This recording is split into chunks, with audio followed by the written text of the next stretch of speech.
Hey guys, let me take a quick break just to remind you that you can get the latest 15 episodes of this podcast on iTunes, Spotify, YouTube, anywhere else you find podcasts. But you can get every episode of this podcast on demand only at gasdigitalnetwork.com. Members of Gas Digital not only get all the episodes of this show, but the entire catalog of all the products that Gas Digital has to offer, like Believe You Me with Michael Bisbing, The Legion of Skanks, and some of our past guests, such as In Godfrey We Trust, my pal Godfrey, or You're Welcome with Michael Malice, who was, by the way, awesome guest. Check his podcast out ASAP. If you're not a member of Gas Digital Network, just use promo code KURT, K-U-R-T, at sign up and get $1 off subscription and a 14-day free trial. That's gasdigitalnetwork.com, promo code KURT. Join Gas Digital. They're doing something here. Fill her up. You're listening to the Gas Digital Network. Yeah, I know. Because I can't get right. This is cutthroat. This burns as words pop from a snub nose. This Kurt Metzger and not give a fuck mode. Because I can't get right. Because I can't get right. Yeah. You're listening to Can't Get Right.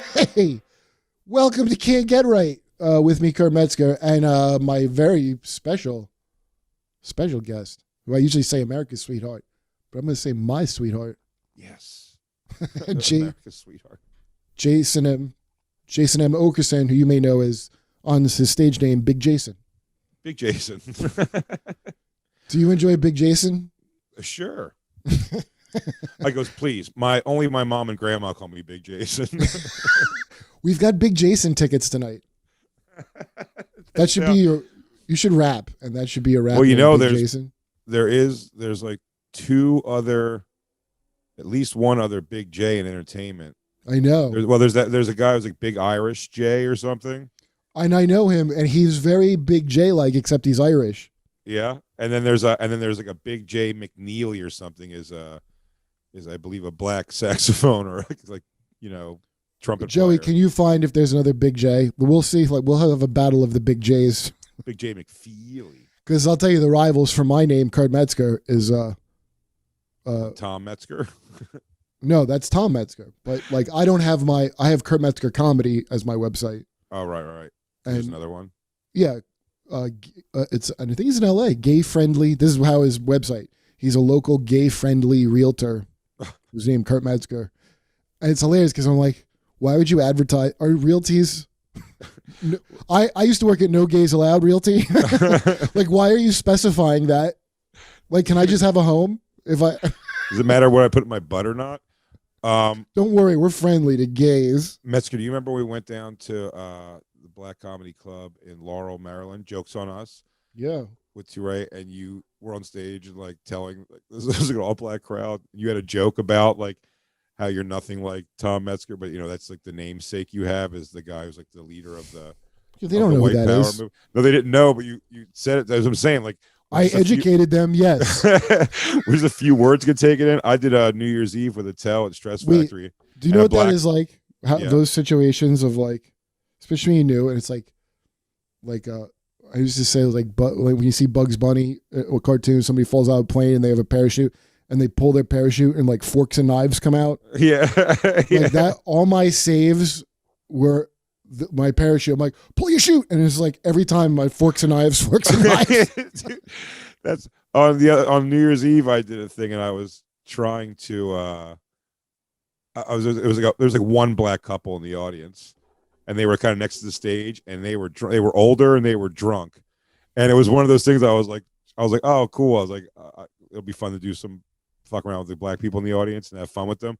And the whole gauge was to say I have like a joke where I say like I've been called racist and how ridiculous it is, but like it's just none of it was reading right to them. I'd look over and see them not paying attention at the most important times and just being there for like. I know. After you prepared this material, especially for them, that's what I find the rudest of this, Jay. Yeah.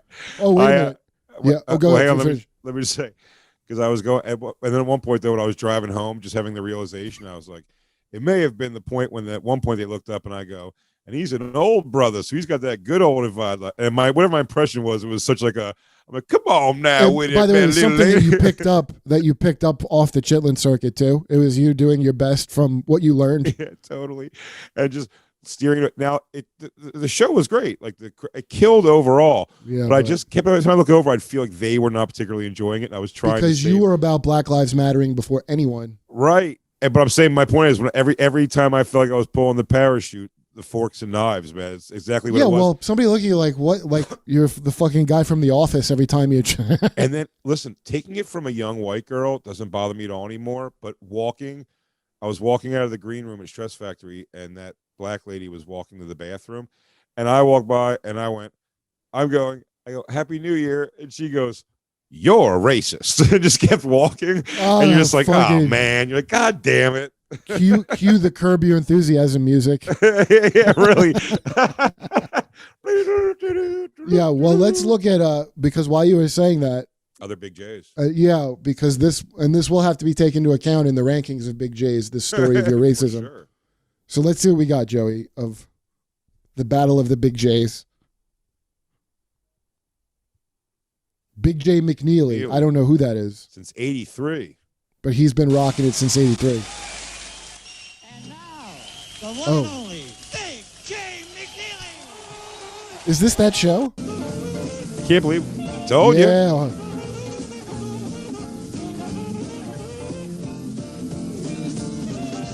Okay, wait, pause it.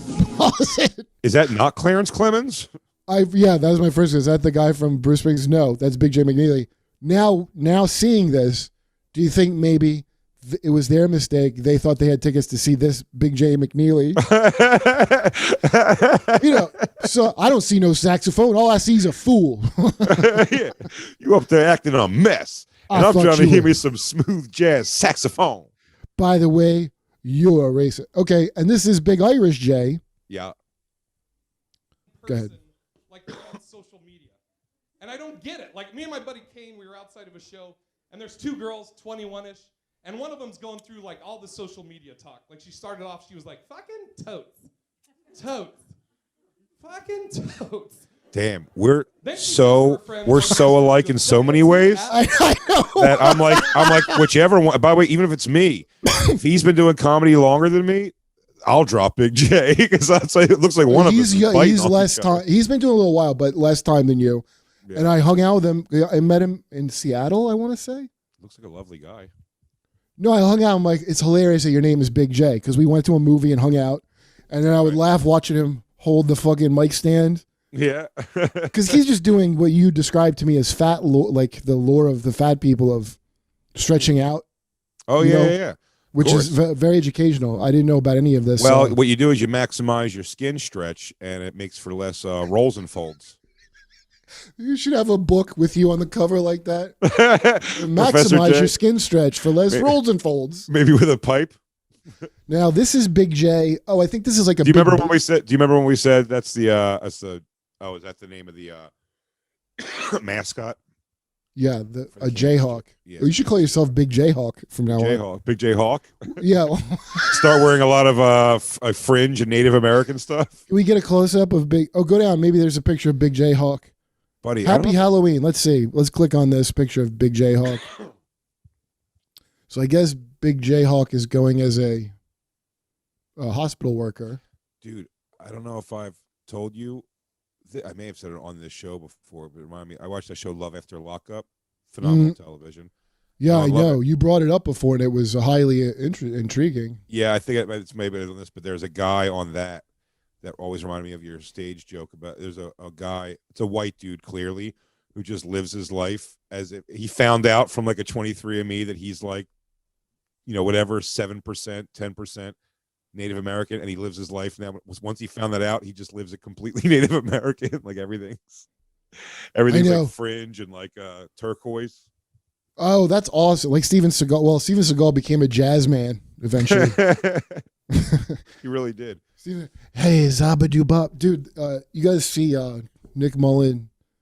I saw a clip somebody made of him mocking Steven Seagal. Is the funniest goddamn thing. Because Steven Seagal is so like. All the stories about him are so like he's such a scumbag. Every story. He's in Russia now because he kept harassing like teenage girls, like on sets. That's why he's out there and like sexually harassing them or just being mean to them.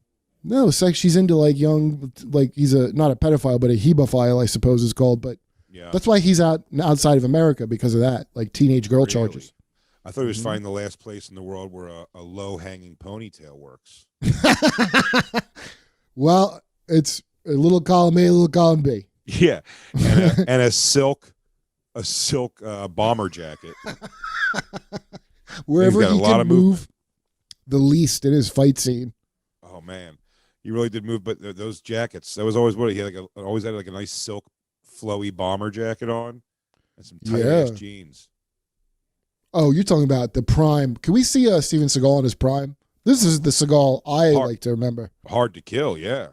Hard to kill Seagal. Out for Justice too.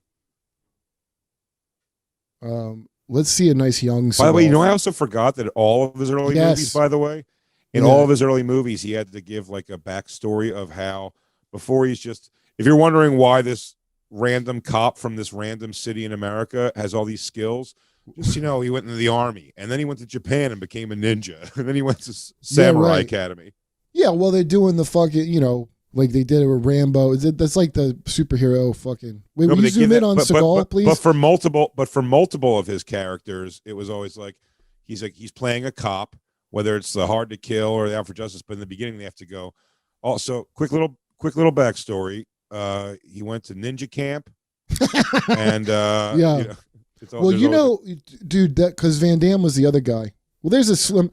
Now, Joey. I wanted to see that other one and I want to have you go in tight on the balls, please, because as a special treat for Big Jay Hawk, and that was a real disappointment. Van Damme was smart enough to he became self-aware at one point. You know what I mean? He gets the joke of Steven Seagal doesn't get the joke of him at all.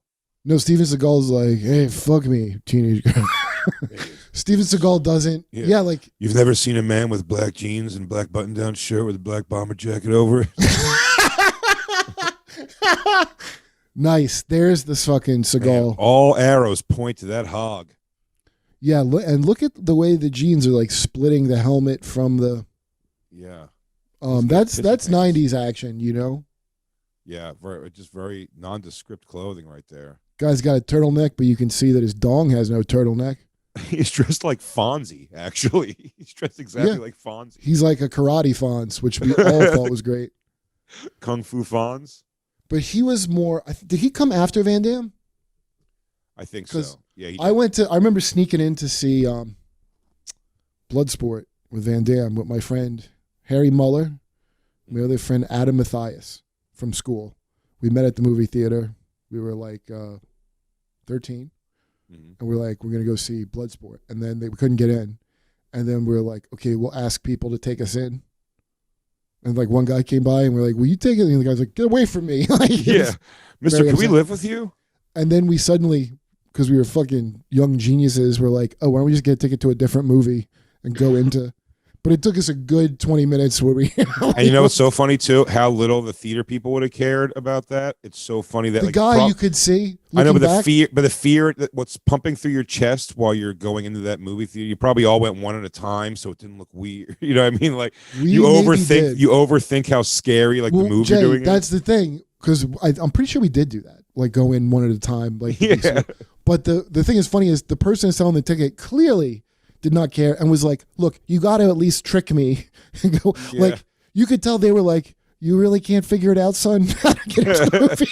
Like, you say you're trying to find a random dad off the street? Sir. Like when we went and said, okay, we decided we'd like to see this other PG movie. They're like, okay. Yeah, exactly. So we saw it, and it's as you know, Bloodsport is the harrowing tale of Frank Dukes.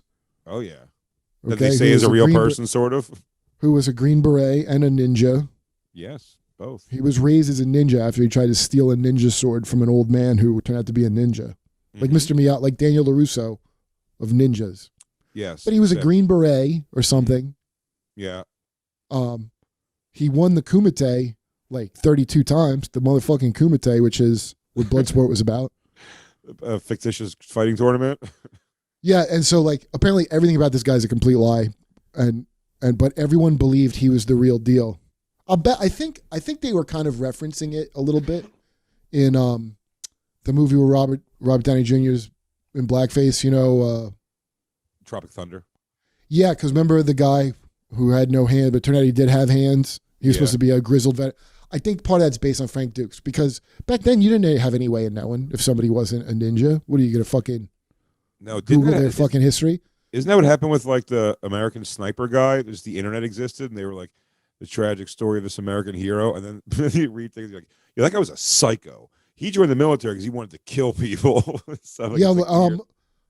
That came out. I think the weird thing with that guy is the thing with Jesse Ventura, where you're like, in that American Sniper's book, he has about how he basically punched out Jesse Ventura. Yeah. He doesn't say the name, but he implies.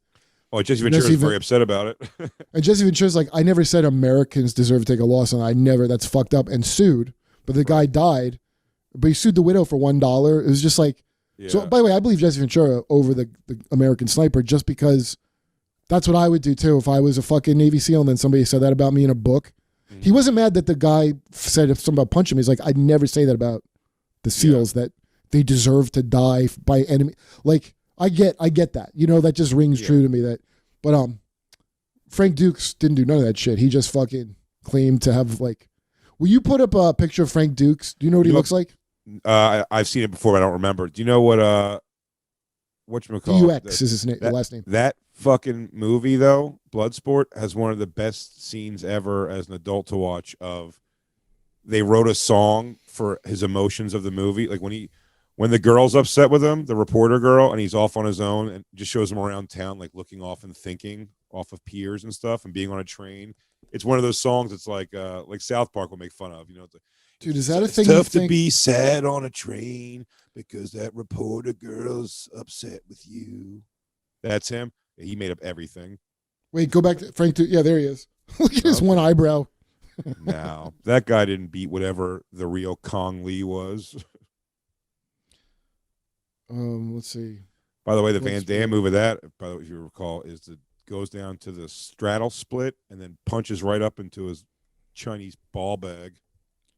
Well, yeah, Ball Bag was a big star in China at the time, and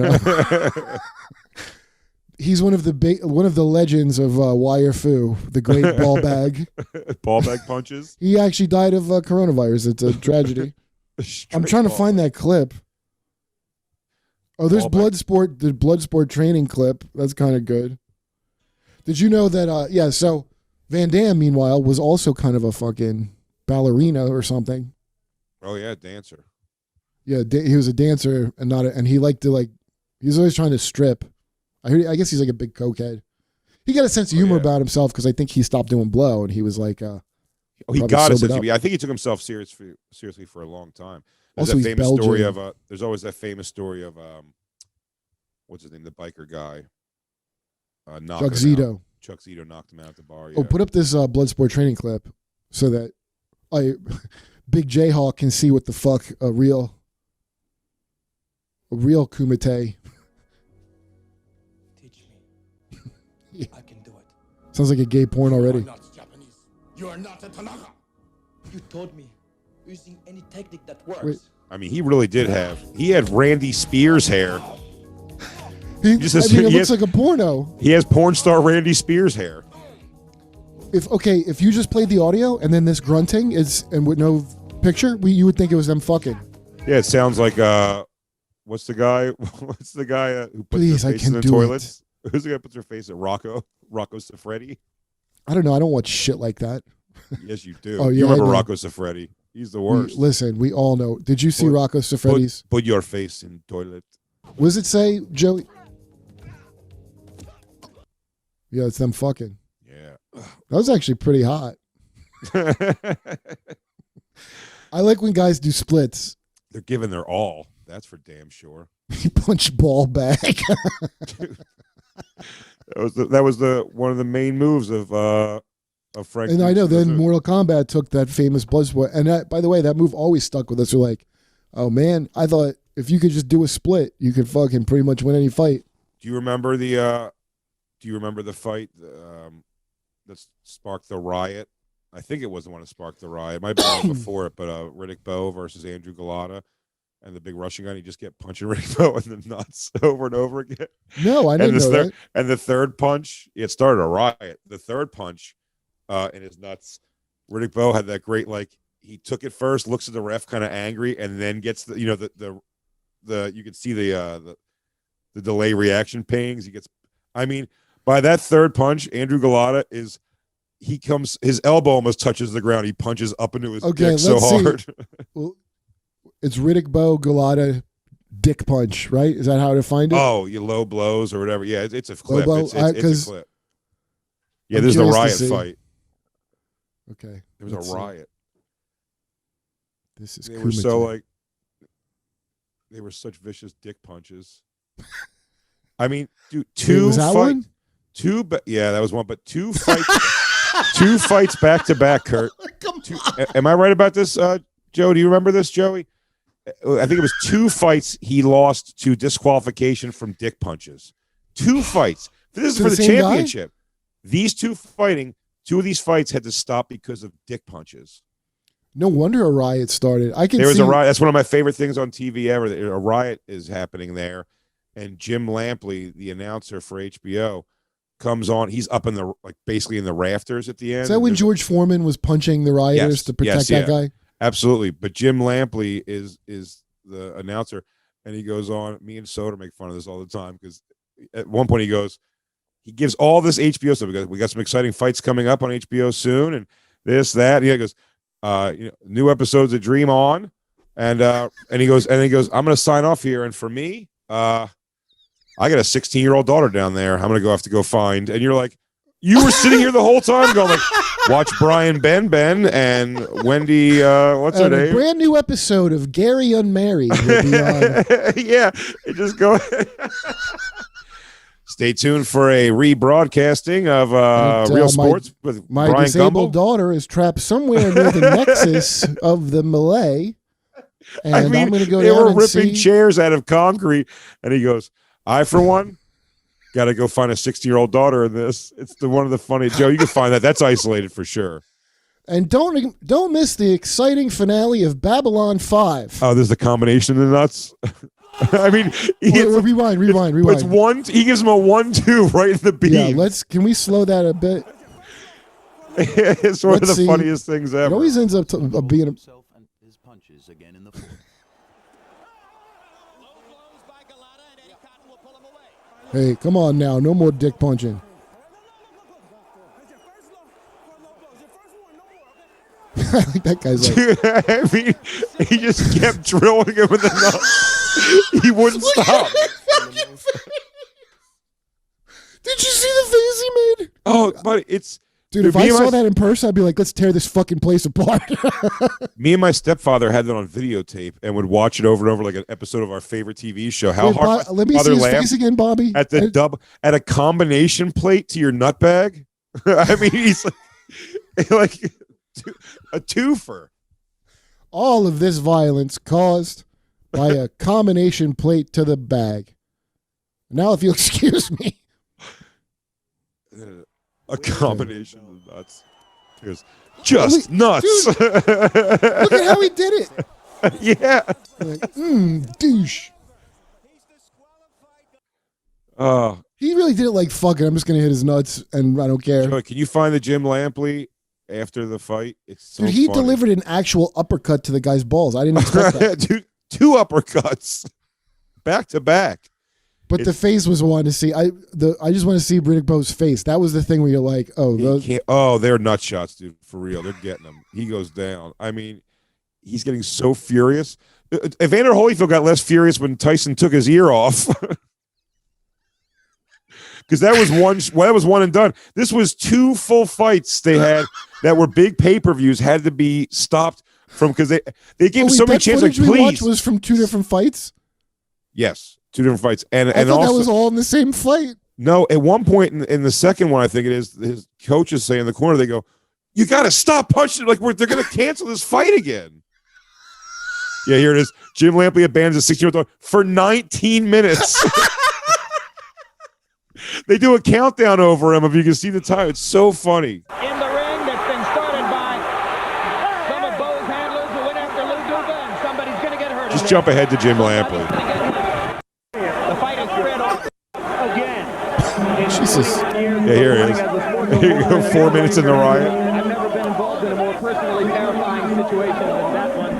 This ring has been stormed by thugs and hooligans. Yes, in fact, he's lifting his head up off the gurney, so he's obvious. And now He almost dropped Lou Duva. To the far side of the ring, and I see some people who are jumping on top of people at ringside. Where now the riot has moved down to floor level.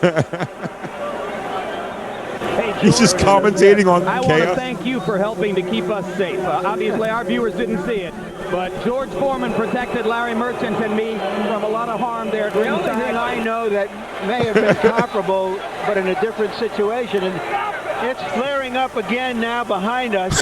Another riot. We'll be back to try to collect ourselves and see what's going on here. But HBO first, plugs. let's look ahead to some upcoming programming here on HBO. We welcome you back to what has to be seen as one of the most bizarre occasions in more than 2 decades of boxing coverage here on HBO of this riot situation. Myself, I got a 16-year-old daughter in here somewhere, and I'm looking to be sure that she's safe. Right now, let's take you to a look at what's coming up immediately following tonight's coverage of World 19 minutes in. Everybody got any shows? Let's take another look at what's coming up soon next on HBO. Oh, and he stumbled over it too. Like, I should say, I'm not looking to be sure that she's safe. Okay, up next, an all new Brian Ben show. First and 10. That's the thing. The funny thing to look back on is like whatever TV he was plugging was not. He goes, I have a 16-year-old daughter out there. Before that, Blair Underwood's back and making it real big with HBO's First and 10. A laugh riot, says Peter Travers. Oh, fuck. What else? What was like some bullshit? What's like a Brian Ben equivalent of some bullshit they would promote? And you're like, what is it, like Brian Ben year? Why is everything a fucking... The year of Ben? Yeah, do you remember? I just remember that in the 90s. It was like, there's like fucking 3 things like, we're going to do something with Brian Ben. Well, Dream On hit. That worked. It did? What was Dream On? Tits. All that really mattered for a kid was tits. It wasn't very good, I don't think. It was just a kid, you'd watch it because it was tits. It's hilarious. Masked into a comedy show. It was masked into a comedy show, you know. But there was Ben sound like a child's name for tits too. Yeah, also trying to push Brian Ben as like this womanizing fucking thing. It was just Shut up, Ben. Fuck up Brian Ben. I don't think anybody knows who. Will you put up a picture of Brian Ben just for in case because I can see what he's doing now. What's Brian Ben up to? And I've been wondering what he's up to. And can I tell you another thing? How is that guy, that old? Whatever his thing, it goes, just crushing ass still. Oh, me? Just raining. I'm getting all that, drinking and all that Ben pussy. Yeah. Brian Ben is, well, he looks like a fucking Mark Harmon, if you will. Yeah. Strapping. Absolutely. Right. Kristen, you give that guy the old fish talk, right? Have you seen the clip of the Quantum Leap dude, Scott Bakula, realizing that he has Down syndrome? He quantum leaped into a disabled. No. Oh my God! Is it getting people? Are people angry about it? Well, I bet if it went viral, people would be like, "Unbelievable." You know, that's a good question. Let's see what happens with this. Unbelievable. Right, Joey, can I actually text this to you? I really haven't, the Alec Baldwin's wife thing, I haven't seen any of the stuff on that. Yeah, we have a clip, because I'm like, what's the big deal? Because she's not, the thing of, it's appropriation, like, shut up. I mean, she's Spanish. She didn't say she was his Spanish. She said she was Hispanic. That's not the same thing. That's the white people. So right. Who cares if you care about that at all? It's just a white person pretending to be another kind of white because she lived around white people. What is Gary Owens a fucking appropriator? Because he was with black people all the time. Like, it could very well be that's who she is culturally because she lived there. Imagine telling somebody they're not American. But what's the idea? She just spoke with an accent that she doesn't actually have? Yeah, she's like the Theranos bitch. Is it funny as hell? Like, with Theranos, we're going to text you. Check, dude, like a fake voice. Is that what it is, though? It's like she spoke with an accent. Like, she spoke English with an accent? It's mainly, the main part of it is you appropriated. Okay, so that's nonsense. But the other part of it is look at you've been faking an accent for the last fucking 10 years. I mean, she had 5 kids. Doesn't that count as fucking Spanish? Yeah, that should allow you to go. Ay ay ay, my coochie is achy. She didn't talk like Cardi B or and then what's your Alec Joey? Baldwin What should is be it like, again? "These my wife, she's pretty, and she speak with Spanish accent." And Okay, go ahead and play that. That might be it. Her fucking up the accent. Wait, no, it's not. What is it? That's the Quantum Leap clip where you. Oh, yeah, okay. But is there a way to cover the title of it, or just see the screen and not? Because it kind of blows it if you see the title. You know what I mean of the YouTube clip? Yeah, I got you. Like just show the screen. Because I really want Jay to go it. Okay. I'm retarded?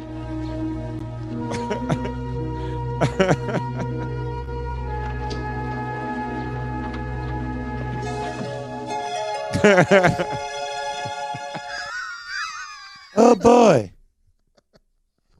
Does he always say "oh boy"? A very special. Oh boy.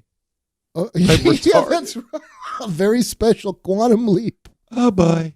I don't know if people even remember that show, but I remember it was very critically acclaimed. Oh, I loved it. I watched every episode. My stepfather was into it. Do you even the one where he was a black kid and then the computer program was a rapper? Yes, I remember all of the odd ones. Like when So wait, what is the exact story of it? When he was a woman of what, Quantum Leap?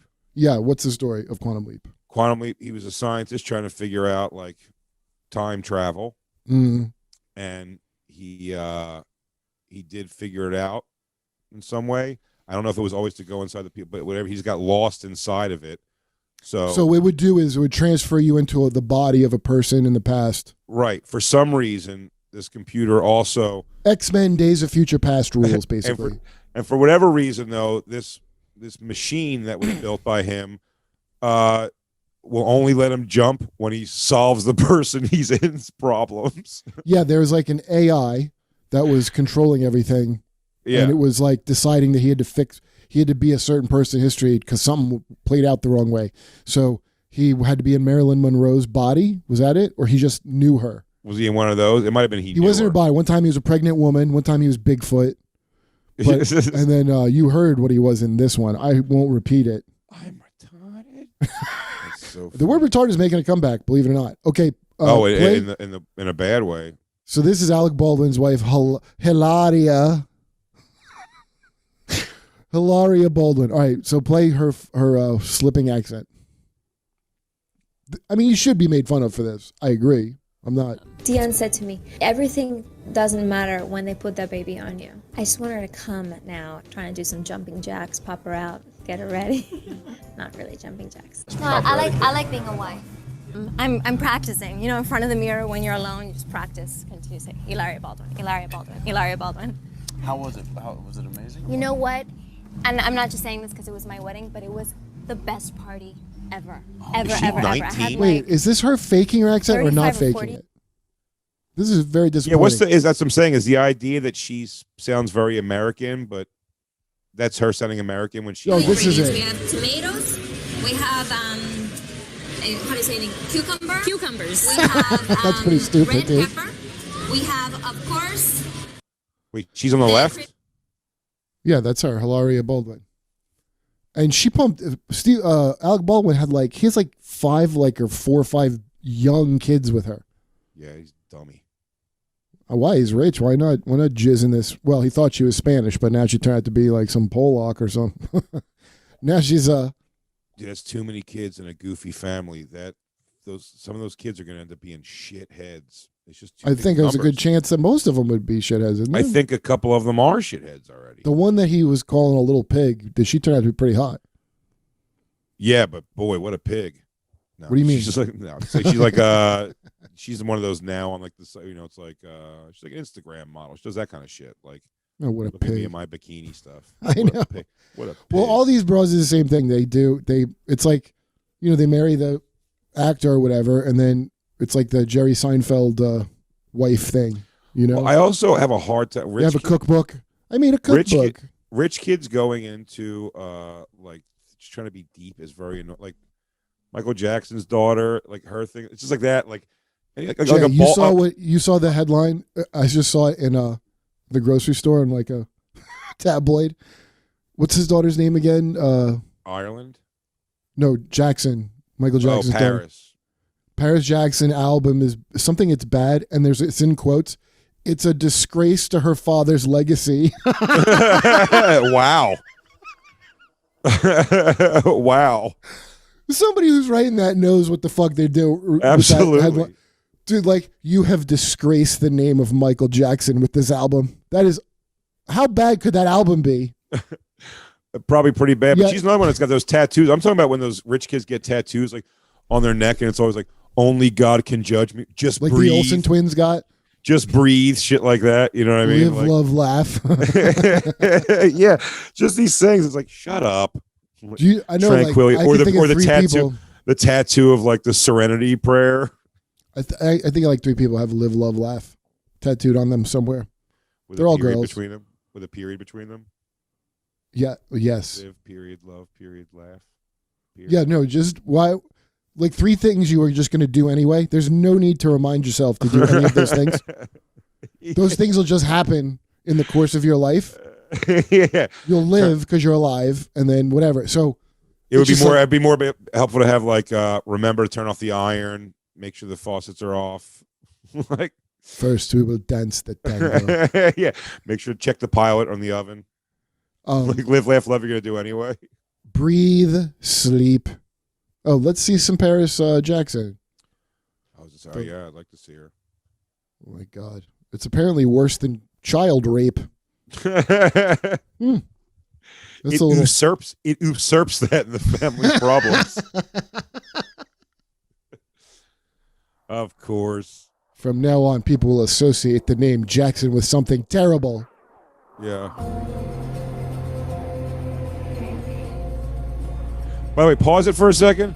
Oh, there's also the thing, like, she's a rough one too, with all this sad face and stuff. You know what I mean? Like, well, I was going to say, you can tell. You have the pleasure now of not having to answer to and live your life with that adult fucking tuxedo monkey that was your father. I mean, like, he was such a fucking goofy, he was more of a skull face. But what I'm just saying, he was just like a complete, he was such a spectacle of what, you know what I mean? Well, I could imagine if you were raised by this fucking person, I don't think it's anything like that. I mean, she raised in the lap of luxury, but he was way ahead on wearing masks. He was a fucking visionary with the medical masks. Yeah, but he has like weird, like, all right, hey guys, there's 15 more kids coming over. It's tummy tickle time, and everyone's gonna like do some weird. Yeah, but that's it. Like, how would you know any different? I mean, I don't think he did tummy tickles with them there. They're not even his kids. First of all, you have live footage. What is this of? Okay, go ahead, put the live footage of Paris. That's cool. Paris is hot. She's hot. Yeah, very hot. She makes the art of someone who is never molested. Like,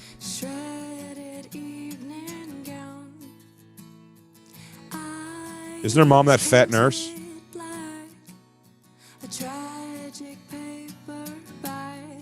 wow. She has the nose he dreamed of having too. Really? He got her as an example of what he wanted.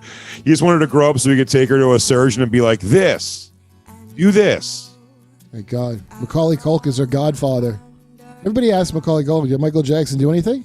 I want to know, did you do anything? Is he really? Is he really her godfather? Godfather? Oh, that's got to be tough for him. I know. You know he wants a shot at that title. So the fact that she's that gorgeous and it's like some stupid fucking gothy shit, that adds to it not being that good. No, I didn't think it was going to be great. But it's not. By the way, I don't want to say it's horrible. Like it's just like whatever. It's not like fucking Corey Feldman trying to dance around. You know, like she seems to be able to sing, and like it's not like fucking embarrassing. It's only it's like embarrassing if Corey your dad Feldman was Michael Jackson. If your dad was Michael Jackson, Corey Feldman is putting out a box set of his career. See, the mom makes sense. You can see the bone structure. Yeah, she's the fat nurse. Although, look at Michael has those beautiful green eyes, so probably I'm trying to think where. It's just his face. I can't tell his face is happy or he's a hostage. Mm-hmm. Yeah. It was cheese. That's what Kyle when he does his Michael Jackson, he goes, mm-hmm. You saw that song he made of like you got to go back to school. Yeah.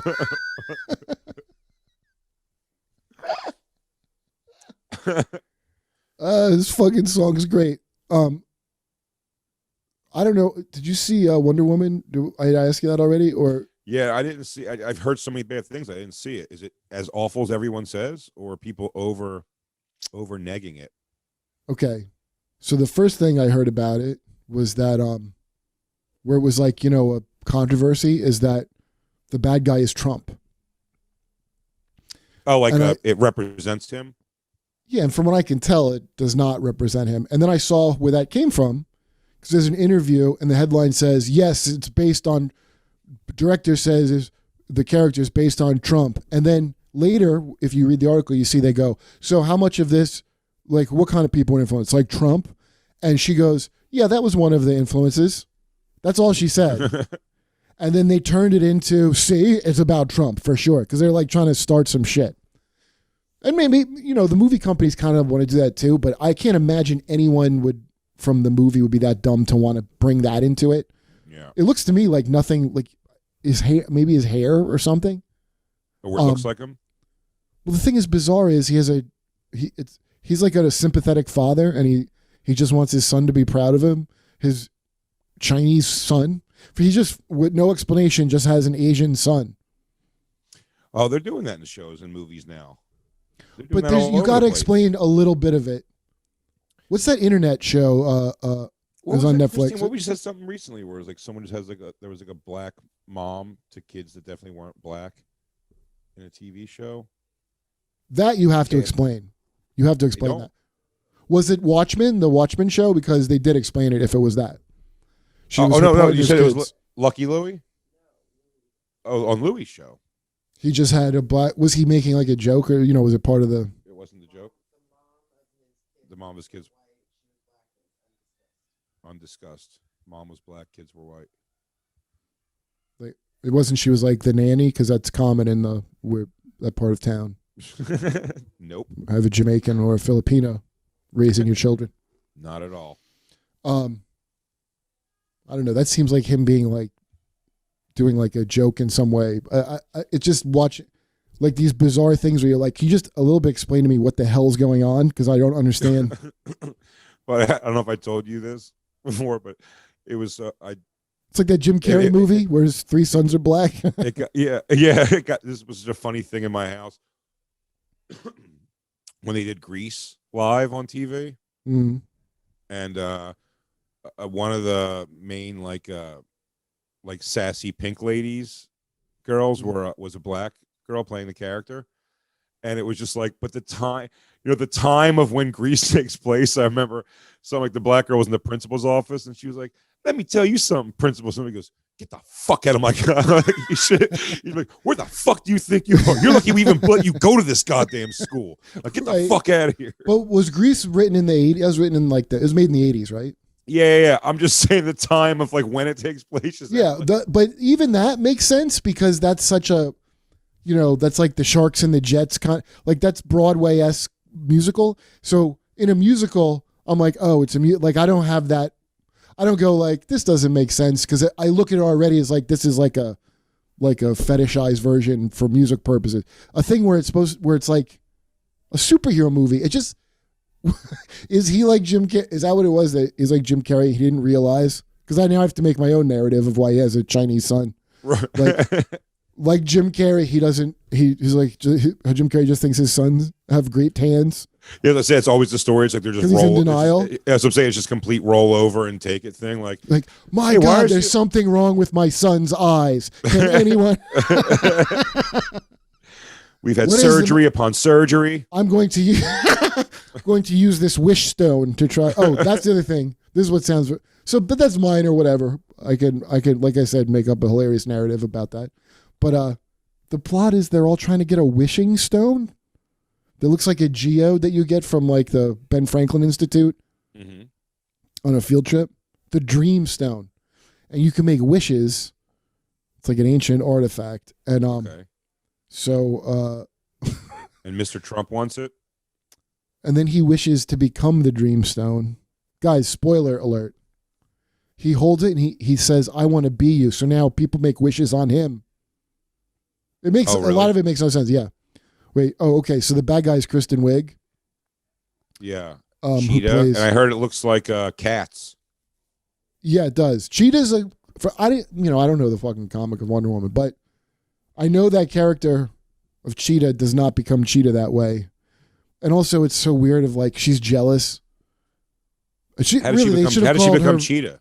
Her villain should have been called Butterface, to be quite honest with you. I mean, you understand the cast of this movie are the people who brainchilded singing Imagine. It's all the people who are in pain in the world. Yeah, right. Gal Gadot's, first of all, Gal Gadot's beautiful, but obviously not the sharpest fucking. She's not the sharpest Jew in the shed, if you know what I mean. She's a chick that's like super hot that probably has never been given a straight answer in her life ever. Yeah, well, nothing negative, really. There's like, I'm going to sing Imagine, and nobody was like, do you think that's Imagine There's No Heaven is what you should sing in a yeah. People think they're going to die. I know. Imagine There's No Heaven. And she's hot, so you're like, oh, it's so beautiful.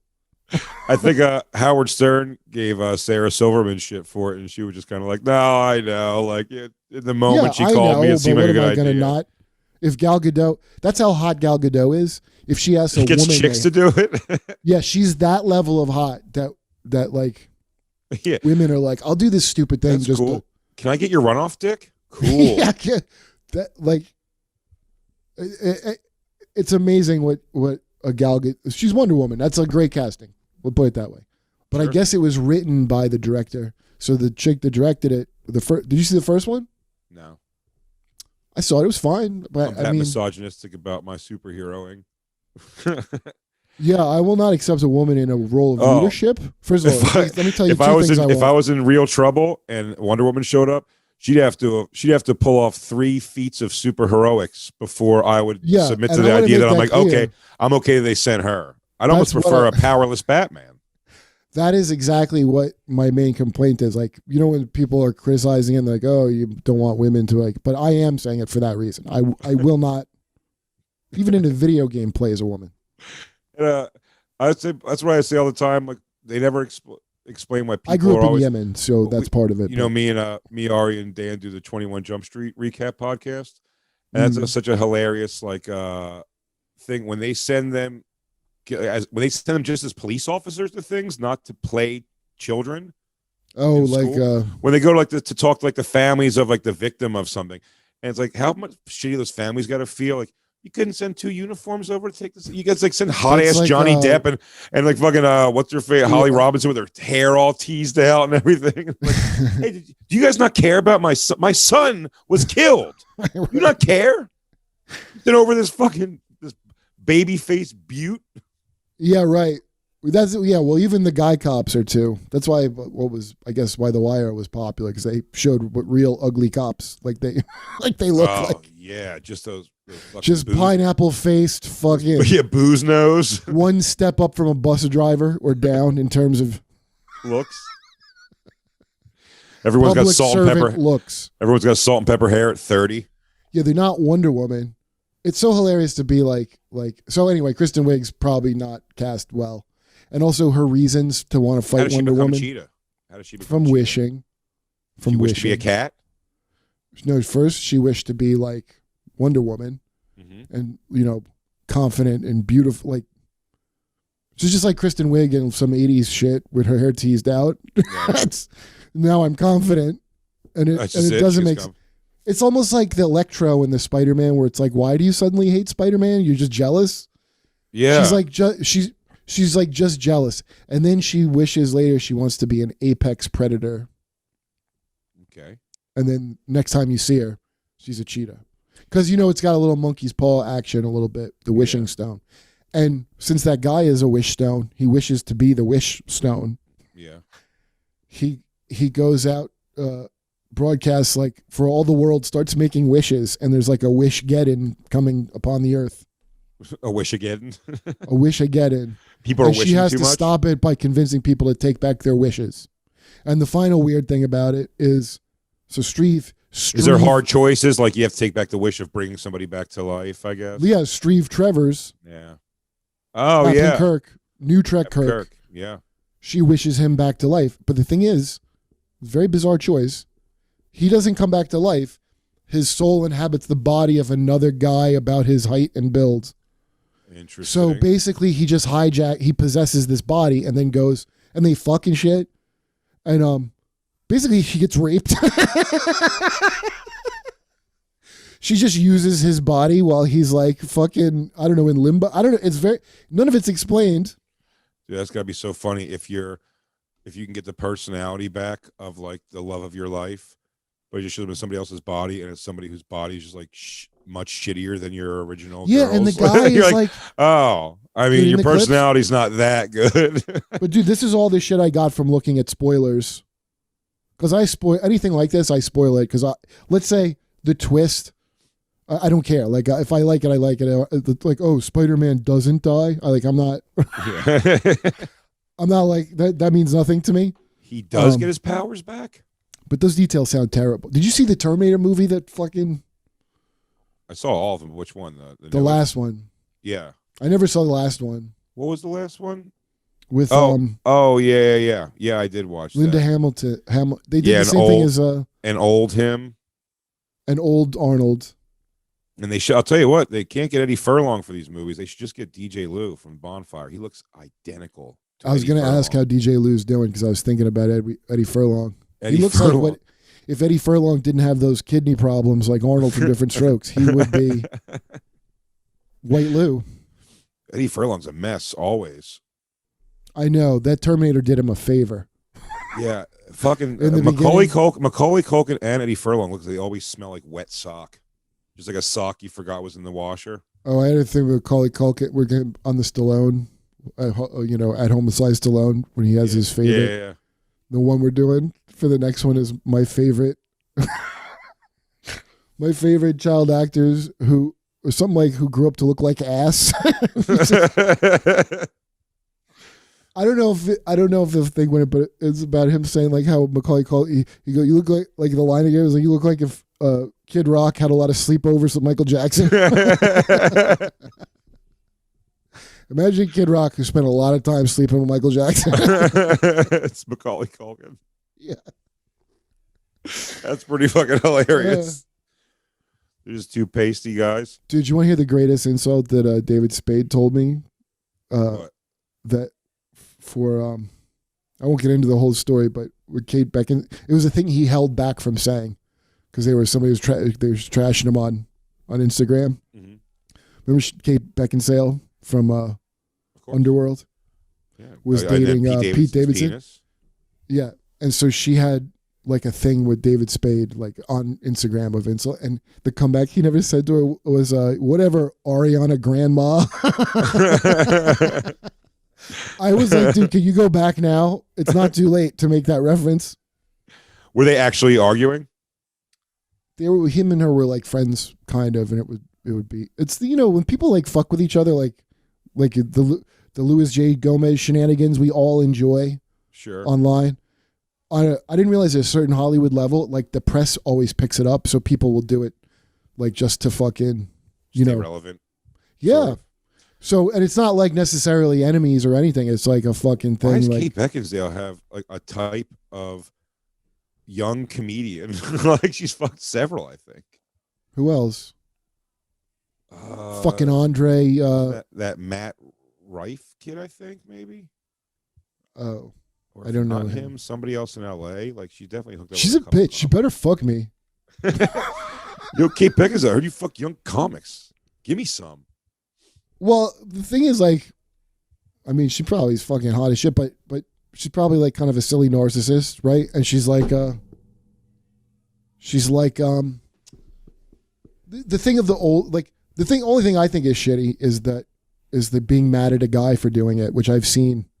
Yeah. Fucking Sade used to do that all the time. She saw like it would be eating somewhere, and she'd see like an older guy with a young chick, and she'd be angry. I'd be like, "Why are you mad? Like, did you want to fuck him? Like, she's taking the jobs America don't want."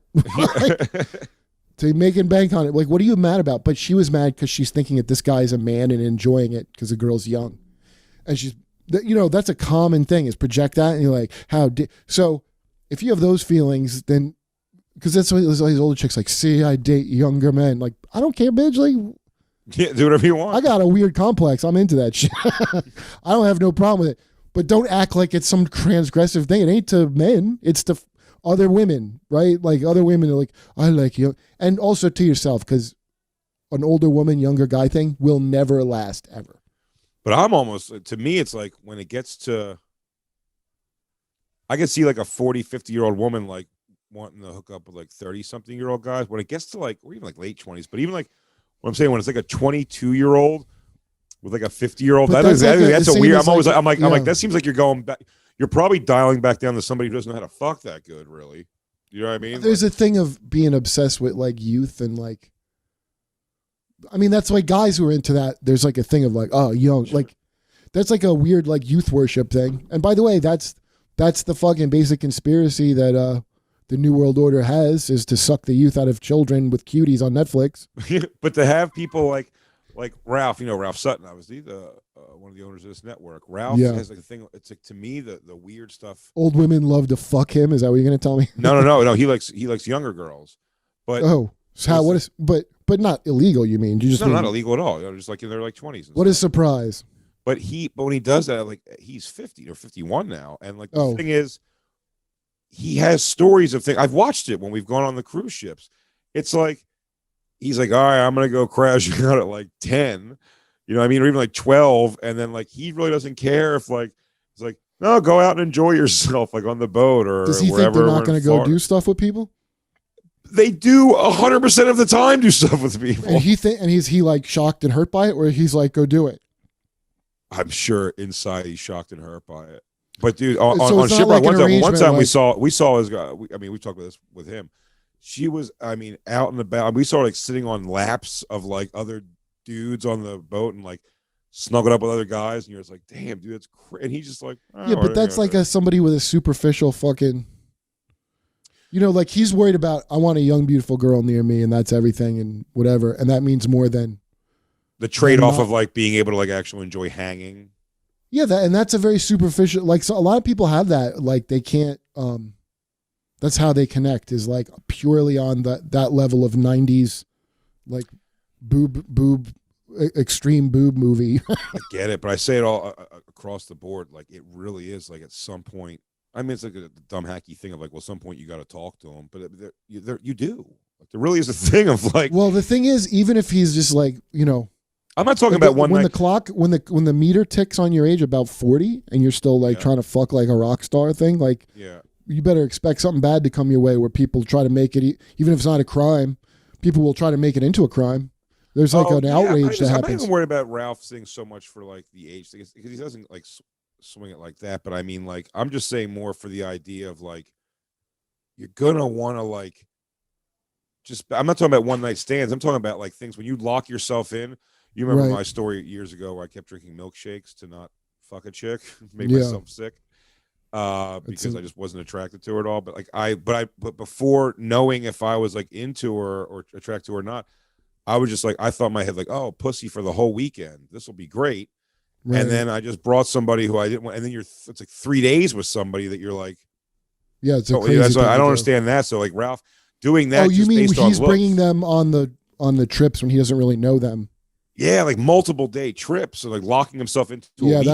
that's a really stupid. I mean, that's just a recipe for like misery and disaster. He doesn't do this anymore. He used to bring them in like have a girl like fly in from like LA for like 3 days. Me and Christine actually did that with a girl once. We actually had a girl come in for 3 days. I've had a girlfriend that came out here, but like we had hooked up we like shacked up a while in her town. That's different. That's way different though. Yeah. No, this is more like me and Christine, sight unseen, had somebody come and spend a week, and she was like fine, but it was like she was cool actually, but like But it wasn't, we didn't have a good time. It was just like there's hours of the day though where you're like, now I would normally be. What did you here, do like, for those doing hours whatever. of the day? Kill time, like go out and do stuff, you know, like go out and try to do New Yorkie stuff that I really didn't want to do ultimately. It was just like to sit around the house and just watch a movie. If it's not going to be just like, you have to do the whole girlfriend experience if you do it, you know, like it's not like having somebody come over to fuck. If they're staying over, then it switches. Well, it's me and Christine too, keep in mind. Yeah, know what I right. mean? So it's like, yeah, so it's like it was it was like a lot. Like a weekend's like too much. Unless like they have a place to go. Yeah, right. You know what I mean? And spending a night's not that crazy, but like a weekend is just like it's just like too much. Yeah, it's too much. Like, you're like well, if it's somebody, too many hours I will of the day. say, I'm gonna go take a shit at some point and feel weird about that. They're like 10 feet away. You know what? It's somebody you don't know, like because I did that a week and like, but you know, she and the girl were friends already when we did that, so they were already would hang out anyway. That's different. So too, it made it okay. But I mean, that's such a big thing for me, particularly, is that I'm like, I would not want this girl. There's nowhere in my apartment she could be for a weekend where I would feel comfortable when I shit. I'd wake up at like 4 a.m. to shit probably, so no one was aware. And that's why men and women can't share bathrooms, guys. Guys, you heard it here first. All right, peace. You know Make sure you subscribe down below. Smash like and subscribe. Smash like, subscribe. That's the fear. This is the fear that they don't talk about of transgendered bathrooms for girls. It's not they're going to be attacked by trans women. It's that girls never want anyone to know they shit. And if girls think there's anybody who ever had a penis or currently has a penis within earshot, they're going to explode from not shitting. Oh, because they're going to be afraid. Like girls are going to get, I swear to God, urinary tract infections from being freaked out. You're like holding in a stiff Duke. We need to make a lot more advancement in chicks not lying about their farts before we as a society come to this shared bathroom. It is the emotional thing you go through if your girl's asleep and just farts next to you, and you're angry, but there's nothing you could do. But it's I get genuine angry. I'm just like, I got you. Oh yeah, you're a person too. Oh, see, no, you eat didn't this. know. The thing that you're describing with Ralph is like it's like trophy shit. So, like, let's say that was a girl that he was like fucking a lot. That probably would be better. No, it would be much better. Like I said, he hasn't hooked up with them when they're going on the trip. The one that was particularly drifting off was he had been with her for a little while. The first one I didn't go on him with. He went on him 1 or 2 before I even got involved in that shiprock thing. And one of those, notoriously, he brought a girl who like flat out by the second day was just fucking somebody in a band and just was like sorry. And he was like, why would you bring and he had to do like the, you know, then you have to be this guy, arms folded guy going like, well, stay there then. Don't stay with, you're not going to stay in my room. Dude, I wouldn't even bring a girl that I liked around like Artie Fuqua for a Friday, let alone a rock band. Yeah. I didn't have any overlap with Artie Fuqua. But you know what I'm saying? Especially like a new, you know, it's like a first thing where it's like she could realize very quickly, like, oh, I can stay in a different cabin with a different guy if I want to choose to do that, I guess, while I'm here. Like, bringing Christine on those cruise ships was like, made it fun in so many ways. You know what I mean? Like, well, you have a relationship and it's not a shallow sham to tell people you're worth it on a boat. One of them, Ralph laughs about this. Is so funny too. He on one of those cruise ships, and Christine will laugh at this in the background. You'll hear it. It's so true. She was staying with him and staying in his room, and they were fucking. But she snored, I guess. Very cute girl, like hot chick, but snored. And every time we'd see him, like we'd be we were sitting at dinner, I should say, because we're all sitting at dinner together, and he'd be like, so exhausted, you know, like I can't sleep. She's just snoring nonstop. When we got off at port, I went and got the breathe right strips. I gave her nothing helps. It's just I'm sleeping I'm on the couch in the thing. And was she drinking milkshakes before bed? Dude, I'm telling you, what was funny about her was she would sit there and just like be awkwardly like, okay, stop telling everybody. Goes, oh, it's like sawing wood. She's just honking in there. Just Jesus selling her out to a Christ. bunch of strangers, and you're like, all right. I mean, Jesus Christ, Ralph. So you just, I'm exhausted all the time. I can't sleep a wink because she's nonstop snoring. The one eye on one side of my head was awake all night.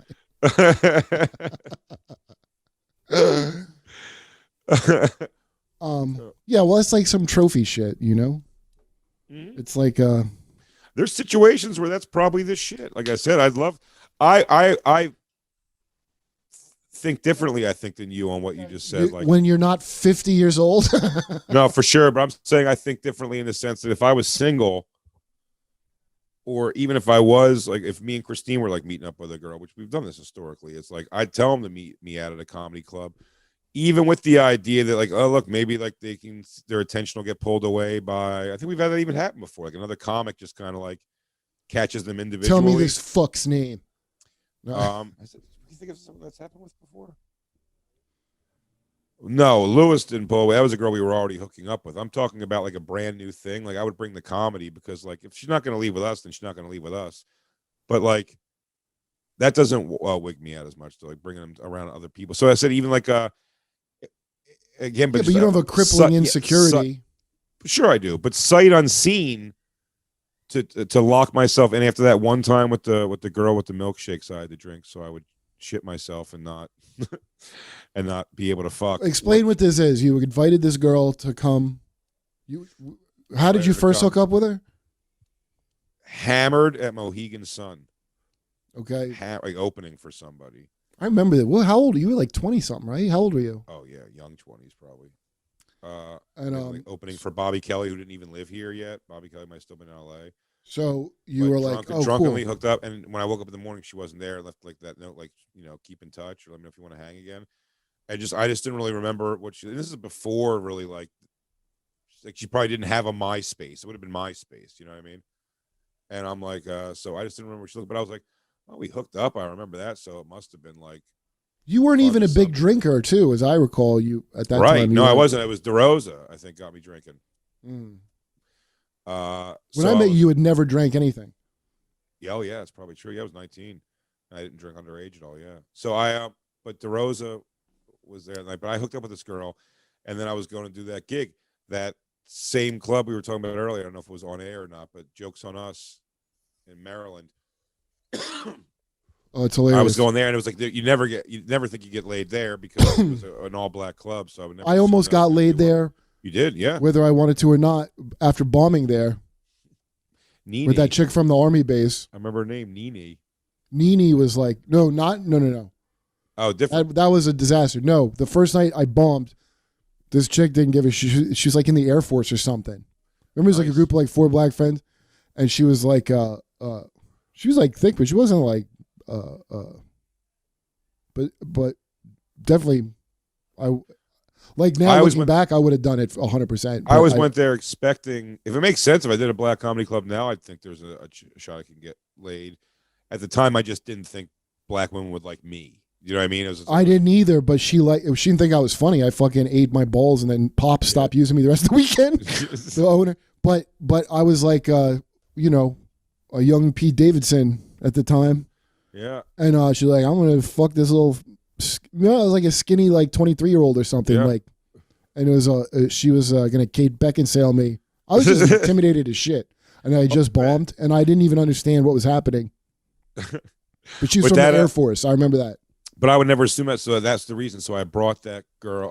I said that girl. I'm like, oh, maybe that's the thing. Like, I'll bring her out there with me and to this gig, and then we've already hooked up, so we'll hook up all weekend. I made the same mistake with that girl Stacy with that too. Yeah, I remember. And she was gorgeous. You know what I mean? So like, I made the same mistake at the same club twice, like trying to bring somebody down. But that so this girl, I met her. She took a train down. I guess she was from Connecticut or something, and I met her at Grand Central Station, and I saw her outside. And so when I saw her, I immediately, like, it all came rushing back. I'm like, oh, I'm not really attracted to her at all. And I wasn't going to just drive away. That's just so shitty. So I picked her up. She got in, and it was just like, she was friendly. She was nice enough. She was like cool enough. You know what I mean? I just wasn't sexually into it at all. So when I got down there the first night, I think, I don't know if we like hooked up a little bit or something, but then we went to the show. I think I was able to get out of that because I was like, well, I have to do the show. And after the show, we went to a diner, and I ordered on purpose a milkshake because I'm like, it'll make my stomach genuinely upset, and I'll go half the shit, and she's gonna hear things, and I was just doing the opposite of what my actual instincts are with that. And then the next day, we went out. I think went to see like 3 movies. Went to like a witch type store where they have like swords and stuff. Like one of those like a gargoyle holding a crystal kind of shit. I remember that. Just killed time all day, and then after the shows at night, went to the diner to get food. It was easy to talk her into getting some food first. Oh, Jay. Shut up. Listen. I wanted to actually eat. My point was she wasn't going like, why don't we skip the meal and go right back and fuck? She was like, sure, we can eat first. Yeah. And she and so we went to the diner and I ordered a milkshake again, and same thing when we went back out, my stomach was all fucked up. And the third night, were you saying, wait, as this was happening, and the diarrhea, like, oh, milkshake, I've got diarrhea. Like, were you announcing it, or were you just like? No, absolutely, I was. Yeah. I go, oh, I don't know why I torture myself. I love him so much, but it's brutal. So, and then she, so we went to bed, and the next day, killed time all day. You never hooked up at all? No. And then, did she like reach for you in the night and you would just fart as she came out? No. Oh my God, these milkshakes. Oh, and the last night we went back again, and I go, I know it's killing my stomach, but I gotta have one of those milkshakes. And she goes, you don't have to do this. Like she just. Oh God. And then there was the only other time I've had a girl. I'm like, I gotta get this girl like out of here. Was the Alaskan girl who came to see me in Aspen at a festival, and like her cooch like filled the room bad. What do you mean filled the room? The smell. Oh, I thought you meant she had a gigantic labia took up the whole room like a life raft. But you're saying it was like an airplane raft. It was possible a bacterial thing, is what you're saying. And the thing was, it wasn't. It was something long term, because I hooked up with her one time before that, and I was like, huh. We hooked up 3 times altogether, and the second time her puss smelled a little bad. But we only hooked up once, and it was like, it wasn't so. You know what I mean? It's one of those things like, oh, this is probably like a particular problem this day. It's probably to protect from bears. She was very pretty. Yeah, she was very pretty, and then she came to see me at that festival. And as soon as she got there, we hooked up immediately in the room. And I remember seeing her. Well, I don't know why I did. Yeah, you did. That girl, her pussy, that's sad. She was very pretty. And then that was the story when I went to. Again, I was killing time during the day everywhere. So her last day there, you took a fire extinguisher and blasted her. She was only there for one night, so it was like a quick thing. But like, Patrice was doing like a wingman thing. We went to go visit him in his room. And Patrice was like, yo, he's like, why don't you just stay? Come on, Jay, like pay the change fee and have her stay. Like, she's beautiful. And he's doing all that. He's like, he's wingman. Son of a basically. Bitch.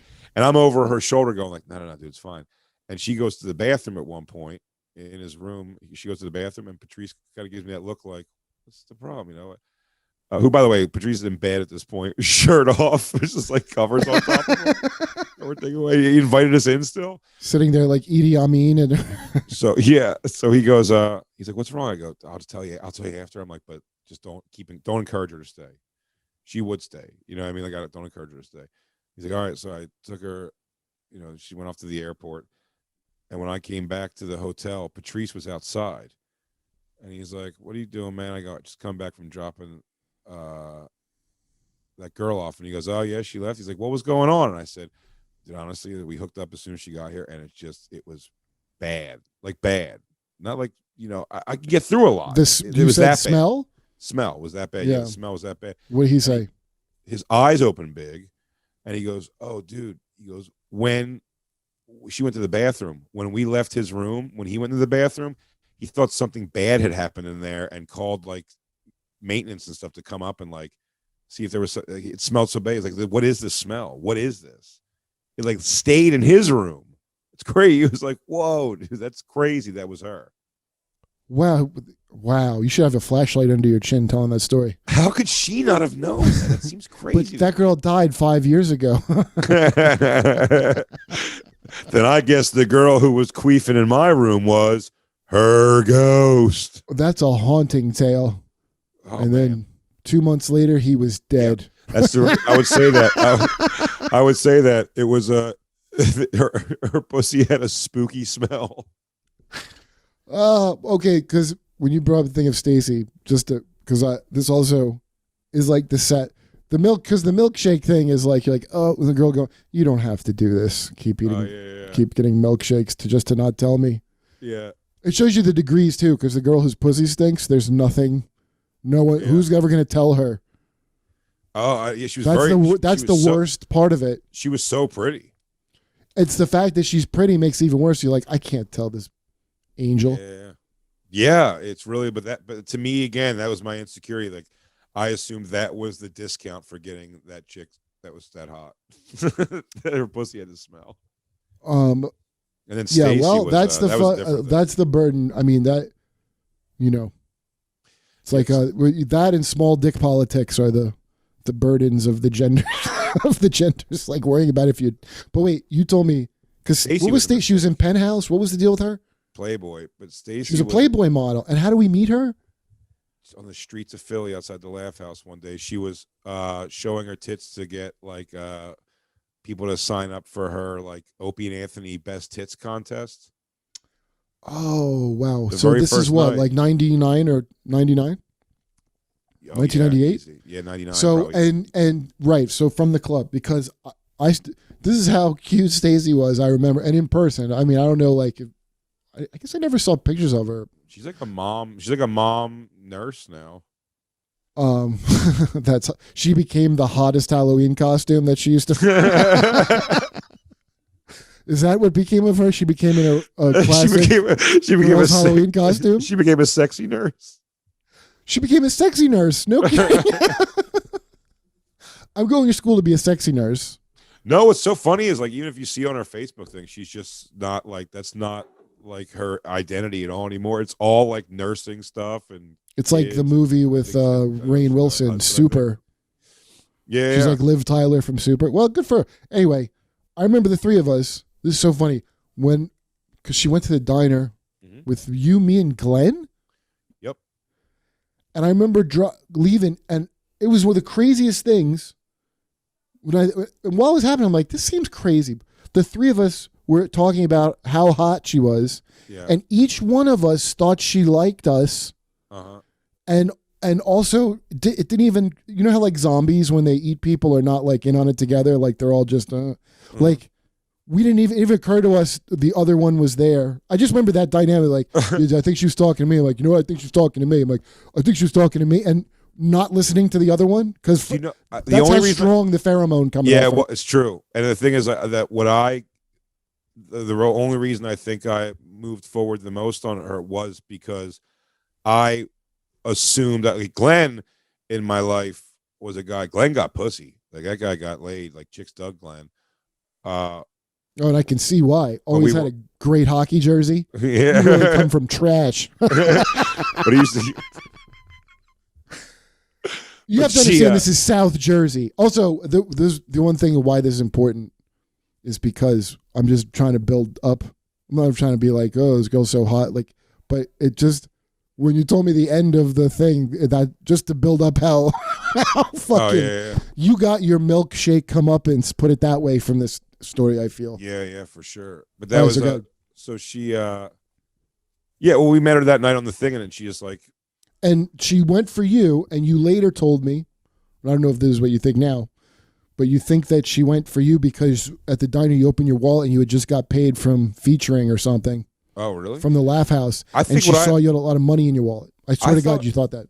Maybe. What I was trying to find not that night, later. Oh, maybe. But I mean, like that night, what I thought it just was, I think I weirdly accidentally played it a little cool because I just assumed that girl had no interest in me whatsoever. Like I was just so like not like I didn't want to be all the like, well, let me get your store for you. Like I wasn't being that guy. I think it was a combination of you just that night were doing that, and you happen to have a thick chain wallet full Maybe. of fresh, crisp diner money. And diner scratch. Let's just say she's a girl who would show her tits to get into the Laugh House on South Street on 2 Ray Tuesdays. 2 Ray Tuesdays. Like I guess she must have had a bad growing up. I just had to. I'm sure to some degree. You're not showing your tits to the Laugh House. No. And also, I mean, she had like implants or whatever. Like, what is she, 19, 20? Yeah. Okay. So go ahead. So I asked her if she wanted to go away for the weekend to that club, and she was like, "Sure." And we went there. And again, this is the worst part too: is she has to watch you at best do okay.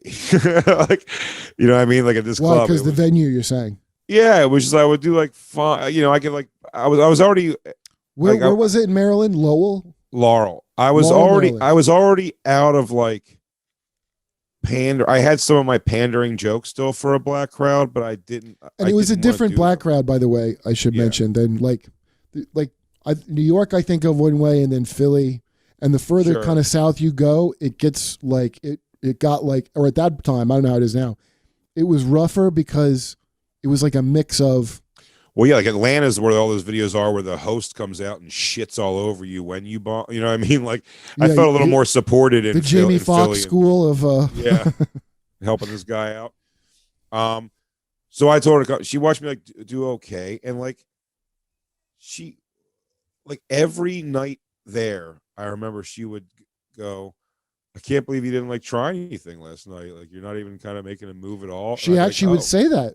Yeah, and I'd go, "Oh, well, then tonight I should definitely make a move." And she'd be like, "Hey, get in bed with me." And then she'd be like, "You're so nice. Like, there's so many not nice guys in my life." She would just tell me another story of being like sexually abused. Right, like each night a new story of something terrible happening to her, sexual. So you're like, yes, it's like what's that story? Don't do anything. The classic Arabian literature, the something of Shahrazadi, where she tells a story to the Sultan every night to not blow him.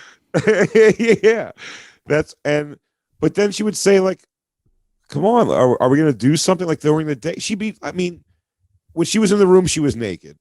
She was like, it was just. So she was working you. That's how she was working you. Maybe I get. Listen, it's not, and I don't mean it like a. It's working you in a way that girls like that do, where.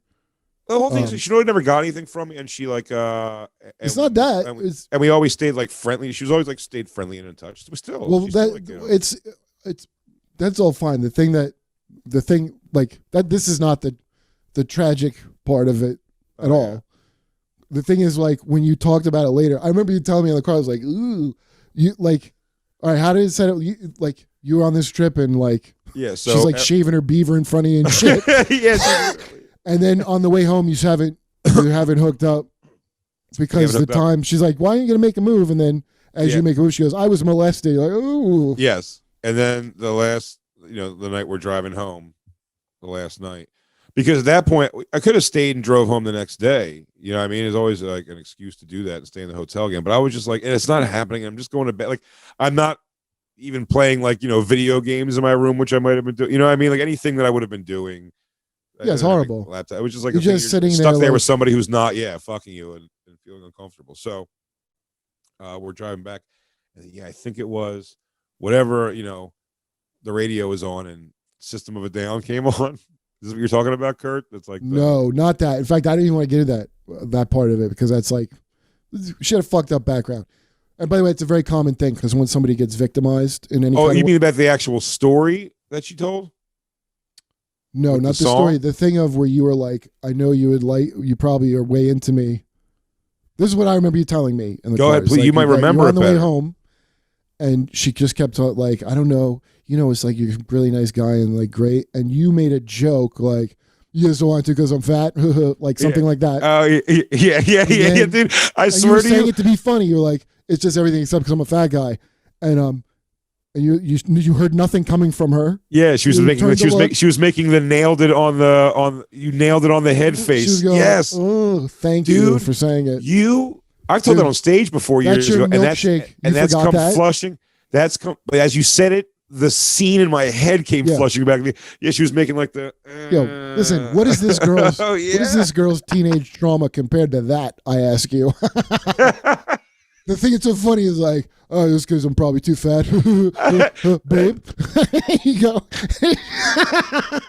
That is such a milk. You don't have to do this. Dude, Christine had to stop me before for like when we hook up with like chicks, especially was like a fan or something who knows my comedy. I go, here's my dumb little dick, like I talk about. And Christina eventually goes like, will you stop pulling out your dick and saying it's little first? Like it's so weird. Like it's not. She's like, it's not little, and it's like a weird thing to say at first. Like, here's my little dumb dinger, and like, shut up, dude. You call it a dumb dinger? Here's my little dumb dinger. Check out my pud. Girls, hey, you girls want to take turns on my pud or what? That's what the great Ron Jeremy used to do, and look where that got him. Where he had a nice pud. Dude, I know that girl who fucking like drug up all the stuff on him. That porn star, Ginger Banks. She's around comedy all the time. Yeah, I think so. Yeah. Yeah, I think I know her too, but I never remember. But she's she was one that started looking into it after he did like one of those. Ron Jeremy grew up in his. I don't know why he thinks this. I've watched it 1,000 times in person when he does it. I've never even like really bullshitted with him. I've just seen him peripherally on a lot of things. And it's a person where it's like, I know I've been with you. Hey Ron, I'm a big fan, and this is my wife Virginia, and she's a senior. And he's like, hey Virginia, tit squeeze, bite your nip, and all right, nice to meet. Take a picture. All right, bye. Like in his world, he's like, is that what I'm supposed to do? Like, oh, this is your wife right here. Goes here. Put your hand on my cock. All right, now kiss it a little bit. Didn't she say that French he was That's what's interesting, because that thing of like the autopilot. So one of them was saying that's like a trick he would do, and he would get more and more liberties. Like, oh hey, finger pop you real quick, and then what? Like, yeah, he was taking advantage of that. Because if you recall, he's not a dumb guy. His mom cracked the Enigma code or something in World War II. His mom created like, Quantum Leap. She's Quantum Leap. Yeah, maybe someone quantum leapt. Maybe there was a quantum leap going on. Okay. So this hilarious thing I found. Do you know, like, you've heard of, like, Egyptian, that movie Gods of Egypt with the guy from Game of Thrones? Yeah. It was kind of, like, shitty. But you hear of Egyptian gods, but you don't see them used as you do in, like, Greek like gods, Hercules and shit. And they're very close, like, super, like, Wonder Woman's connected to, like, Zeus even. And Egyptian gods you don't really hear. You only really hear them in context of, like, some weird, like, you know, some 70s black guy that's really into Egypt. but aren't they also, it's like some version of it? You know what I mean? Isn't it like that? It's like always like Hercules. Well, yeah, his name was like, you know, Tim, the Egyptian. Yeah, right. Okay, wait. So, yeah, this is why. And I always wonder, because I'm like, I don't really know. I just know their names. I just know they have like stupid animal heads. Mm-hmm. A lot of them. Well, here's why you can't make as good of movies with the canon. With the cannon of okay, I think this is it. It's the funniest fucking thing. I'm gonna get to the jism. It mostly has to do with sperm. Wait, what does the names? Horus. No, like there's like a Zeus. Oh, here we go. I just want to get to the specific part. Okay, so the guy with the fucking bird head is named Horus. Mm-hmm. Okay, and he's like a baby Jesus, like he's supposed to be the king. He's like the rightful heir to be the pharaoh. Horus, the bird head god, and the bad guy who's like the devil, I guess, is called Set. It's spelled Seth. I think it's Seth, but they call it Set. Okay. And so it's like Thor and Loki, let's say, power struggle. It's his uncle and this kid who's the right prince. I guess almost Lion King-esque. Mm-hmm. And they agree to fight over it, like a contest. So the first part of the contest is they transform into hippos and fight each other as hippos. Okay? Brilliant. Then the second part of it,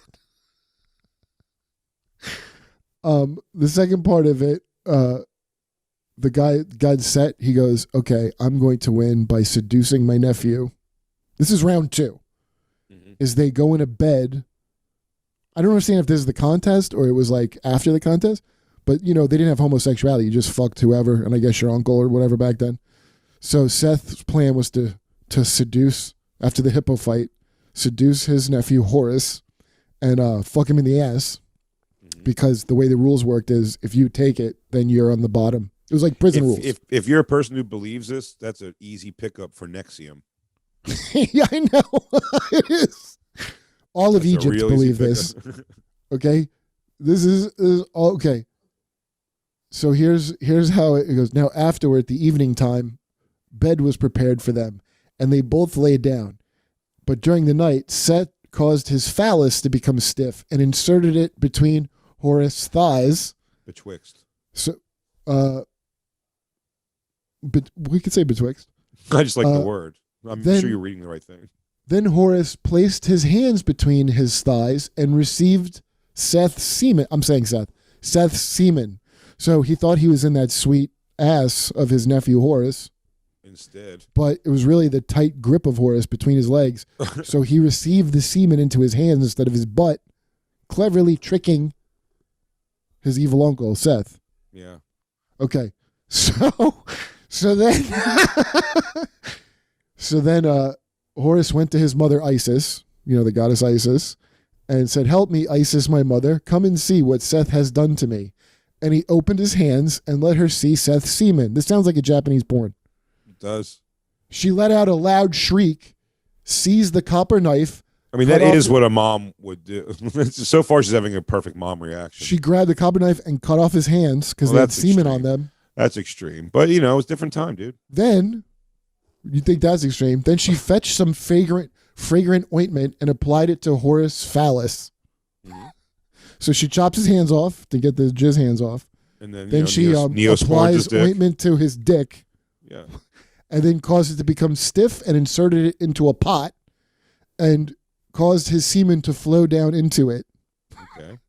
So had to come in a pot. His uncle tries to put semen in his butt, but he cleverly takes it in his hands.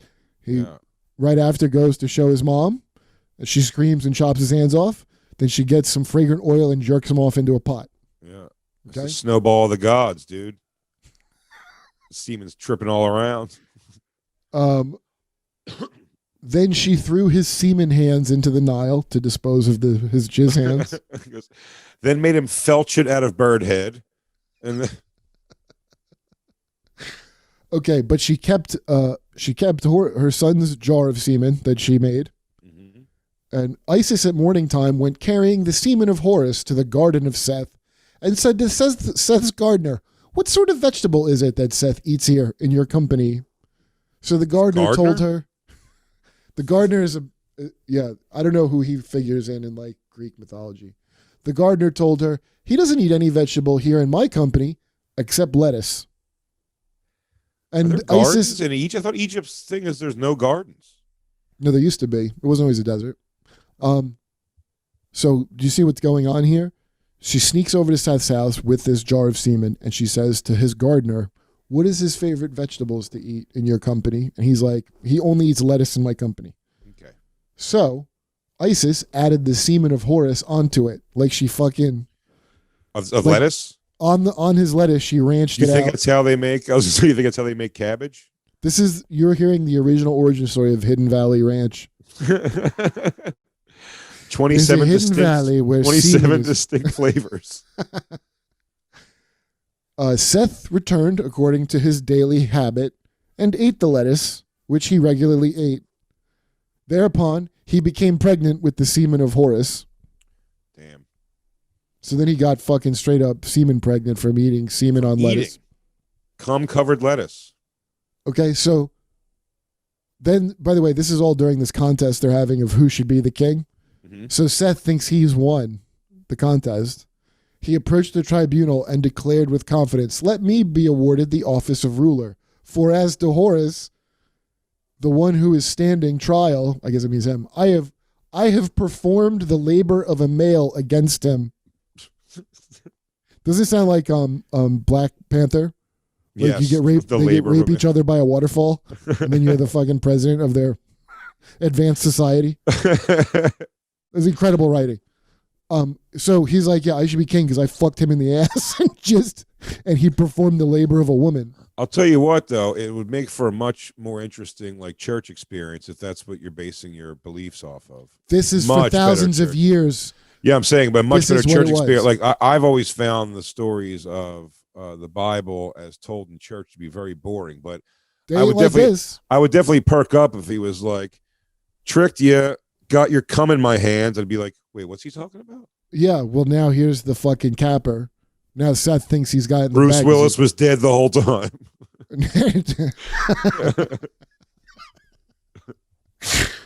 So he was a ghost. So Horace spoke up.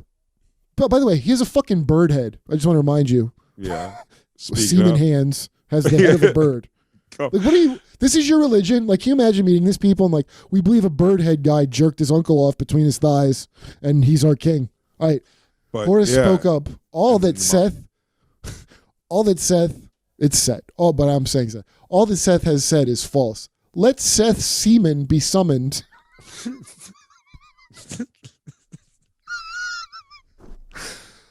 This is the scripture. It's written. By the way, keep in mind this is Egyptian, so it's probably written down in pictures of this on the side of a fucking pyramid. This is probably they deduced from illustrations. Let Seth's semen be summoned, that we may see from where it answers, and my own be summoned, that we may see from where it answers. So he's like, all right, let's see some truth. Call out our jizz, bro. Let's see whose jizz comes out. Face down, ass up. So it shall be written, so it shall be done. Thoth, that's another fucking god of something. I don't know if he's the god of jizz, probably. Put his hand on Horace's shoulder and said, "Come." So he goes to Horace's shoulder. Now he believes that Seth's semen is inside his butt. Mm-hmm. So you got to get it out. And how do you get it out? You put your hands on his shoulder. And he said, "Come out, you semen of Horace." Is that what it reads? Yeah, like if I claimed I should own your house because I jizzed up your butt, and then to make sure they put their hand on your shoulder and said, "Come out, Kurt's jizz." Gotcha. And then see if it comes out of your, like a ghost out of your butt. Cream pie, anal cream pie. It's It very answered, popular search. And it didn't answer, and he listened. So he's listening by Horace's butt to hear if the semen's in there, and instead it answered him from the marsh along the Nile where his jizz hands had been thrown. This is like Ocean's 13. No jizz, just some like creamy Ocean's 12, covered probably. doo-doos. The old scam of then the god then put his hand on Seth's shoulder and said, "Come out, you semen of Horace." Because it had been ingested with the lettuce leaves, it answered from inside Seth's stomach. It's already talking. First I called it the semen. They're like, "Hey, I'm in here." And then it deemed itself too important to flow out of Seth's ear. So the seed emerged from his head in the form of a golden solar disc. Thoth then snatched it away and placed it as a crown upon his own head. This whole fucking thing goes off the rails. It's significantly crazier than the beliefs of Scientology. Yeah, like this is like Scientology tones it down. Significantly. Yeah, there's no cum in that story at all. The fact that listen, this one's so heavy with sperm. That's why I didn't like Stargate, because they're like trying to be like Egyptian gods and they didn't cover one part of this. Too much cum. That's why I didn't like Stargate. Can you imagine how awesome it would be, the CGI at the end of this great like fucking semen contest? How in CGI seeing the jizz shoot out of his head and form a golden disc, and the other one puts it on as a crown. Can you imagine how awesome? Hell yeah. Hey, Steven Spielberg, I'm talking. I thought you were saying more like all the characters, like a bird head god with just matted down feathers from dried cum. Everyone's just covered in bukakis. Yeah, Thoth. I guess Thoth, he must be the god of cum, because why would you make a crown out of it after it splits a man's head open? It sounds like you're trying to say sauce with a cock in your cheek. I studied the Bible every day as a kid. I know. Not because I enjoyed it, but had to. Can you imagine this was your religion? I'm just trying to think of like, this is our belief, son. Well, like again, I had that as a kid. But even what you were reading is farcical. So it's just like what I was reading was a lot of fucking hot incest. that's what most of the Bible is like. Were you like? Did you realize even young those stories were pretty bananas? I mean, like they were like no, not at all. And complete acceptance. They were all true stories, and also it was weird to hear because like you'll hear about in school these gods briefly if you take history, but they're not going to get into all this aspect of it. Yeah, no, for sure. Can you imagine the parents like, my says he learned about Egyptian jism today? Yeah, he's talking about a bird getting like the Greek gods, because the Greek gods are like, Zeus always turns into a goat and fucks a human woman. I mean, that shit that happens all the goddamn time in there. And then in the Bible, there's like, you know what it it's is? a little bit less porn, but it's all because they've been animated. I tell you what makes it safe. Greek ones, they've been animated a lot. You know what I mean? There's a lot of animations of the Greek gods, so it's like you just have a picture. Like even though there is no Hercules, we don't know what Hercules looks like, but you have a picture of him already. The historical Hercules, we may never know what he truly looked like. I'm just saying, there's nothing. It's drawn 50 different ways. Zeus always has completely white eyes. Yeah, he's holding a lightning bolt. The bird head guy. I just found out about this recently because I had kind of heard of Egyptians, but just like that's your religion. You're like, what? That's like to answer like, why is the sky blue? And like, because the god Seth jizzed in his nephew's butt. That's almost hands. What's so crazy as people, they created the almost impossible architecture of the pyramids, and then believe it turns something out so it's ridiculous. Totally plausible. Yeah, they're very creative. Hey, very creative people. Very artistic people. Very artistic. They're very musical people. Oh, I wish I taught Egyptian Sunday school. That's a fucking amazing. That's an amazing. And story. then Birdhead gets his dick polished by his mom with a little ointment on it. I just like that. Class that's the time, everybody. Remember your Haftorahs for next week. That's their system of government. Is you and your nephew get in a contest of fighting as a hippo and then trying to insert your jizz into the other one. Like they both agreed to get into bed together. It wasn't like, I didn't even say like, is that the contest? Like we're gonna get in bed and whoever falls asleep first. Or I was gonna say it's if you can get in bed and hold back from fucking each other. Doesn't it sound like that's what the contest was? Yeah, it does. It sounds like that's the idea. Can you not fuck each? And then one's like, I'm going for it. I can't take it. I'll lose. I give up. Yeah, there's more to it too because I just wanted to get to the jism part. I picture that's ultimately how the friendship of Bert Kreischer and Tom Segura is going to end in this.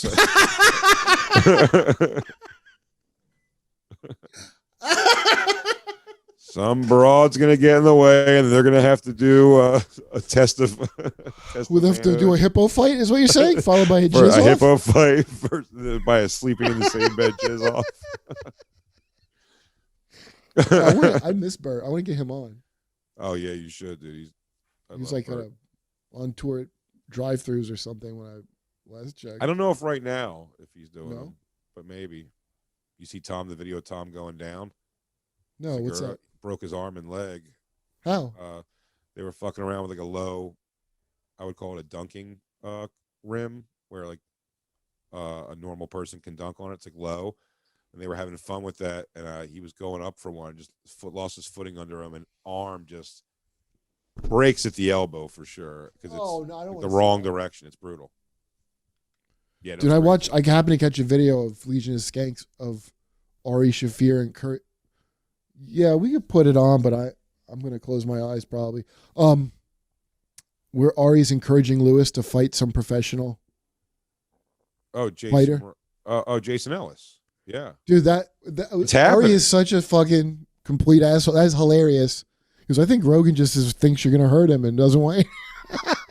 Yeah, Rogan. Ari is the biggest fucking instigator of shit I've ever seen in my life. He's great at it. Rogan does not want Lewis to do it. Like he would prefer Lewis not do it for his own safety. And yeah, Lewis is 110% confidence. So I'm worried. I would rather Lewis pull out of it. But I'd love to see him win, and if he's going to go into it, I tell him I'm going to bet. I'm going to bet on him. Have the sense God gave Brandon Schwab, and don't do this. Don't do this. Brendan Schaub was winning for a while. Jason Ellis, like I said, Lewis is a tough dude, and he's training for real. I mean, it's really impressive, like what he does as far as like the time he puts into it. But it's, yeah, but that's like a pro fighter with a lot of fights under his belt, right? no. Oh, He's I don't know anything he's about a radio host ultimately. Oh, Jason Ellis, but he's like, bring up a picture of him if you could, Joey. so why are they having a fight then? It's just like it's like a fun thing. They're not like Like an angry at each exhibition other or thing. anything. No, but they'd be going for real. Like they'd be going for it. Listen, I'm old enough to remember the Keith Robinson Rich Voss fight. Oh my God, that was so funny. Wrapped Like, in bubble tape. Ari was right to encourage this. Now that I think about it, But this is gonna be like a real fight, and like one of them could get hurt, but like it'll be worth it. to Lewis beat a is DJ. Lewis is confident, dude, so I want to see him. But Jason Ellis is like he's just like a scarier seeming dude, and like Lewis also hasn't been like in a lot of fights in his life, weirdly enough. But he's been in that one in the ring last time. He was so impressive. It was With who? just to see him do it. That's Jason With Ellis on the left there. Jake Paul. When he fought will you click when on he fought him? Ryan O'Neal. The guy on the right, Kurt. Is Ryan O'Neal a good fighter? He's fighting the guy on the right. Ryan O'Neal was not a good fighter. Lewis is not fighting the old man. Wait, will you make it bigger, Joey? It's just because I want to get a good look at this guy's tats. See how tough he is. See absolutely how tough he is. I It's he's under so many tats. It's hard to I gotta tell. tell you, when I see him there, even technically, particularly, I'm like, yeah, like Lewis. He's not much bigger than Lewis. He's just an Australian fucking. He's got the tough body motherfucker, of man. the body of the guy from Chopper. You know, that Matrix pins and is like, stick around or let off some steam. Yeah, fucking. Because is he tall, that guy? Bennett. Oh, let's see him. Yeah, he's got Bennett. He's like Bennett. Yeah, I mean, he gets knocked out here by a guy with one arm behind his back. But that guy is like one of the That's toughest not a fighters good. in the world. He just does like this kind of. He seems like a guy like as you beat him, he like laughs at the fact that you're beating him. You know what? I just think finds I that kind of think thing. I There's bet Pink on. punching him in the face. I think With everything she had, she just punched him in the face. I don't know, man. I might bet on Lewis on this one. I'm definitely betting on Lewis. I want him to win, and I don't just like I don't know fighting enough to know like. Well, I would want how him to good win. Lewis's chances are. So I just want him to win. If Lewis says, But I'm just looking at it, go. and I'm like, I don't know. I don't know that. That video there built my confidence in Lewis significantly more. Weirdly, Yeah, like the only now I'd feel a lot better if there was a few like nut punch Riddick Bowe shots. it would be nice. Lewis, if you're going down, dude, just uppercut that guy in his. And I'd like to knees. encourage Lewis to uppercut some nuts if he feels like it's getting away from him. Just get disqualified. It's worth it.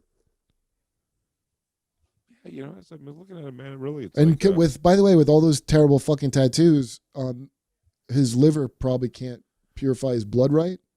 if it makes sense, by the way, I think I'm like the tattoos like get me with him. It's like he looks like with a full head of tattoos. Like, yeah, I'm like, this guy's just a psycho motherfucker. I know, but you know, at a certain point, it's like a guy just tattooed a Will Ferrell body. You know. He's a good dude, actually, Jason. No, he's really a good dude. I don't know him. I don't like but No, all those things still hold up as really funny. I'm just saying Jason Ellis is a good dude.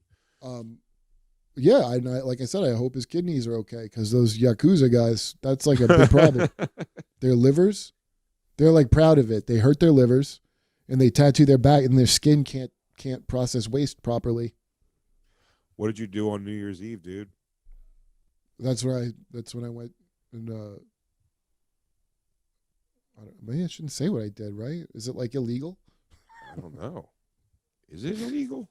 Were we not allowed to go to people's houses or talk to them? No, it's got to be in small LA? gatherings. In small gatherings. Oh, okay. So it was just me and Kyle. I thought I was gonna meet Dana Carvey, but I didn't. Oh, really? But yeah, we that's why I talked to David Spade. It was on New Year's. Well, when you're with Kyle, you can really be with anybody. He's that good. Yeah. Oh, yeah. No, not. I'm sorry. It was one of Kyle's impressions. I hope that's clear. Yeah. I met Bill Maher, Michael Kurt, Jackson. Tonight, you could be doing a podcast. I had dinner with Dr. Fauci and Cuomo. With Christopher Walken. Yeah. Fucking David Spade's awesome, dude. Fucking awesome guy to hang out with. He's so funny. I've never hung with him, but he's funny. Yeah, but I just mean like he's like a real like comic. Yeah. Type of like you tell people like comic types. That's what he is. He's a comic. Was this place sick? Yeah. Like an awesome place. I'm getting older. Good now, enough so for you. I'm older now, so now I'm into people's places. What kind of square footage are we talking about? I want to know about your place. You tell me some square footage, I'll tell you if that's solid or not. You went to Jeff's house. Fucking Jeff Ross's house is nice. I remember that was like a good. Yeah, I heard doesn't he have the pool that you can like see under it? Yeah. I don't know how I wouldn't just stand under it and look for beef hairs all day. You can, bro. Look for beef what I hairs. would do. It's called a beef hair port window. It's Dude, your can I tell you window something? into a I world swam. of beef hairs. I swam, and a lot of people saw my beef hair. Your beef hair? Yeah, I really don't leave anything to the imagination in my. No, you have a coarse beef. It broke through that cat suit that one day. And a lot of people commented that it looked like it had a very coarse beef. A lot of people were saying it. I got a little puff. I couldn't. Do you moisturize it at all because it looked very coarse? Maybe it actually a leave-in? scratched the plexiglass on the beef hair window. Maybe a leave-in condition would help that. Have you thought about a leave-in condition? We did a long time. Hey, Joey, what time? How long are we at? About an hour 50. Oh, we did like 2 hours. All right, that's pretty sweet, dude. Nice. Now I'm gonna go have a corned beef sandwich. And you learned a little something about Egyptian mythology. I sure did. That you can never tell your kids, or it's a crime. Yeah. Oh man, there's everything in that story. Cum, bird boners. That story had everything. A guy with a bird head. Getting jacked off by a chick with ointment. That's him reading the ancient text. Coming into a fake pussy you made with your hands. Oh my God. Who would be? I really want to bring that religion back and just be like, yeah, this is it. The meaning of life right here. You got it. And that's why we have the sun at the end. Like basically the aristocrats is the is the meaning of life. And that's why we have the sun. Jizz shoots out of his head, forms a crown, he wears it, the aristocrats. I like it. Anything to promote? BigJComedy.com for all my dates. I have some stuff on the books coming up. Nashville in 2 weeks. The 14th through the 16th. Nashville Zanies. And then just watch my special on Netflix, Comedy Central. And The Bonfire. When's this coming out? Meet Skirt. Joey, when does it come out again? I believe Sunday. Monday. Oh, Sunday on Gas Digital. Monday. So Monday. Let's say then. Bonfire is right now. Figuring out where we're gonna go, what we're gonna do next. But we should be back real soon. Hopefully in the next few weeks. So. And we wish Dan Soder a full recovery. A full recovery. And we just want to say our prayers, hearts, and our thoughts and prayers go out to Dan Soder right now. Wherever you're at, underneath these same bright stars. As he recovers from being a huge pussy. That's what I heard. Get well soon. Get well soon, you fucking queef. Get well soon, pussy. Oh, shit. Check out sketches I do with on Kyle Dunnigan's channel on YouTube. The new pussies is great. Did you see dude? He doesn't want to put up the bloopers. Like at first, I have to like talk him into it because he thinks it's too self-indulgent sometimes. Kyle has such low self-esteem; it's unbelievable. He's like a triple threat song and dance impression man. He's like, I don't know if people want to see my silly old outtakes. Not these silly old outtakes. Great. Yeah, and my Instagram is kurtmetzgercomedy.com. So why don't you? What is it? I don't know. Wait, follow me. Follow me on Instagram. Follow you, dude. And, all right, yo, I'm subscribe, smash that like button. Yo, why don't you smash? You know what's up, yo. You know what's up. And you find me on Cameo. I'll say whatever the fuck you want. I don't give a shit. Are you on Cameo? I'm old enough, mister. Are you on it? Yeah. Are you on Cameo? Mm. Oh, really? Like you keep saying no to it. It seems weird. Are you doing them? Yeah. Yeah. I do the lowest amount. I would feel bad being like, you're like, what's up? Happy birthday, motherfucker, from your friend Matt. Yeah, well, you know what's, it's like fans like it, and like we actually for the Stallone thing that we do at Home Slice Stallone, we got Kate O'Kalin off there. We're supposed to say Kate O'Kalin's like, you know, it's weird that I'm like a loser that lives in a garage in his, you know, like that's famous now, and Kyle paid him, and he was $60. I'm only 15 smackers because I feel like weird charging more than that. Yeah, but yeah, people send you a thing, and then you do like.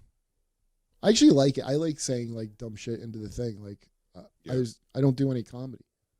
Yeah, it's over now. So. Stand up for a while. Yeah, you won't do any road stuff. Yeah, maybe. I don't know. Like I'm just waiting to see what's open. Like, if say Rogan opened that club in Austin, you know, and it was like going, like I could see like going there. Sure. Doing it. There's just no like. Yes, I'm doing Nashville in 2 weeks. But is it like good money to do it, or is it like half the capacity and? It's like half capacity or 25% maybe even. Now the money is like lower for all of it, but it's you know. I have done that too, by the way, because I was just desperate to go and do a show. Yeah, I just want to work. Yeah, at this point, like you know. But then I'm like, am I gonna fucking get it? Got a bunch of people I know got it. Yeah, man, I'm afraid to get it. I already had it at some point because I had the antibodies, but you can get it again. We did all the yeah, you can. Like we're doing all the plugs, and then we're like, we're all gonna die. Hey, love you guys. Catch you later. You're like, my 16-year-old daughter is out there somewhere in this my 16-year-old daughter is down there somewhere, and I'm gonna try to find her before I succumb to the sweet release of COVID's kiss. I love you, buddy, man. Thanks for having me. All right, thanks for doing it, buddy. I appreciate it. Last time Bobby Lee was on, you know, Bobby always goes, "I love you," when he goes, "Okay, I love you," and he goes, "I love you," and I didn't expect him to say it. Because I don't know him like that. Right. And I went, I love you. Oh, and he just hung up. Because I love you. And I go, and while I'm just, I'm like, I love, I love. I left it in the episode. All right, man, be safe. Care, tell Belly I said hello and Christine and the fam. All right, take care, man. I will do. Love you, man. Later. Because I can't get right.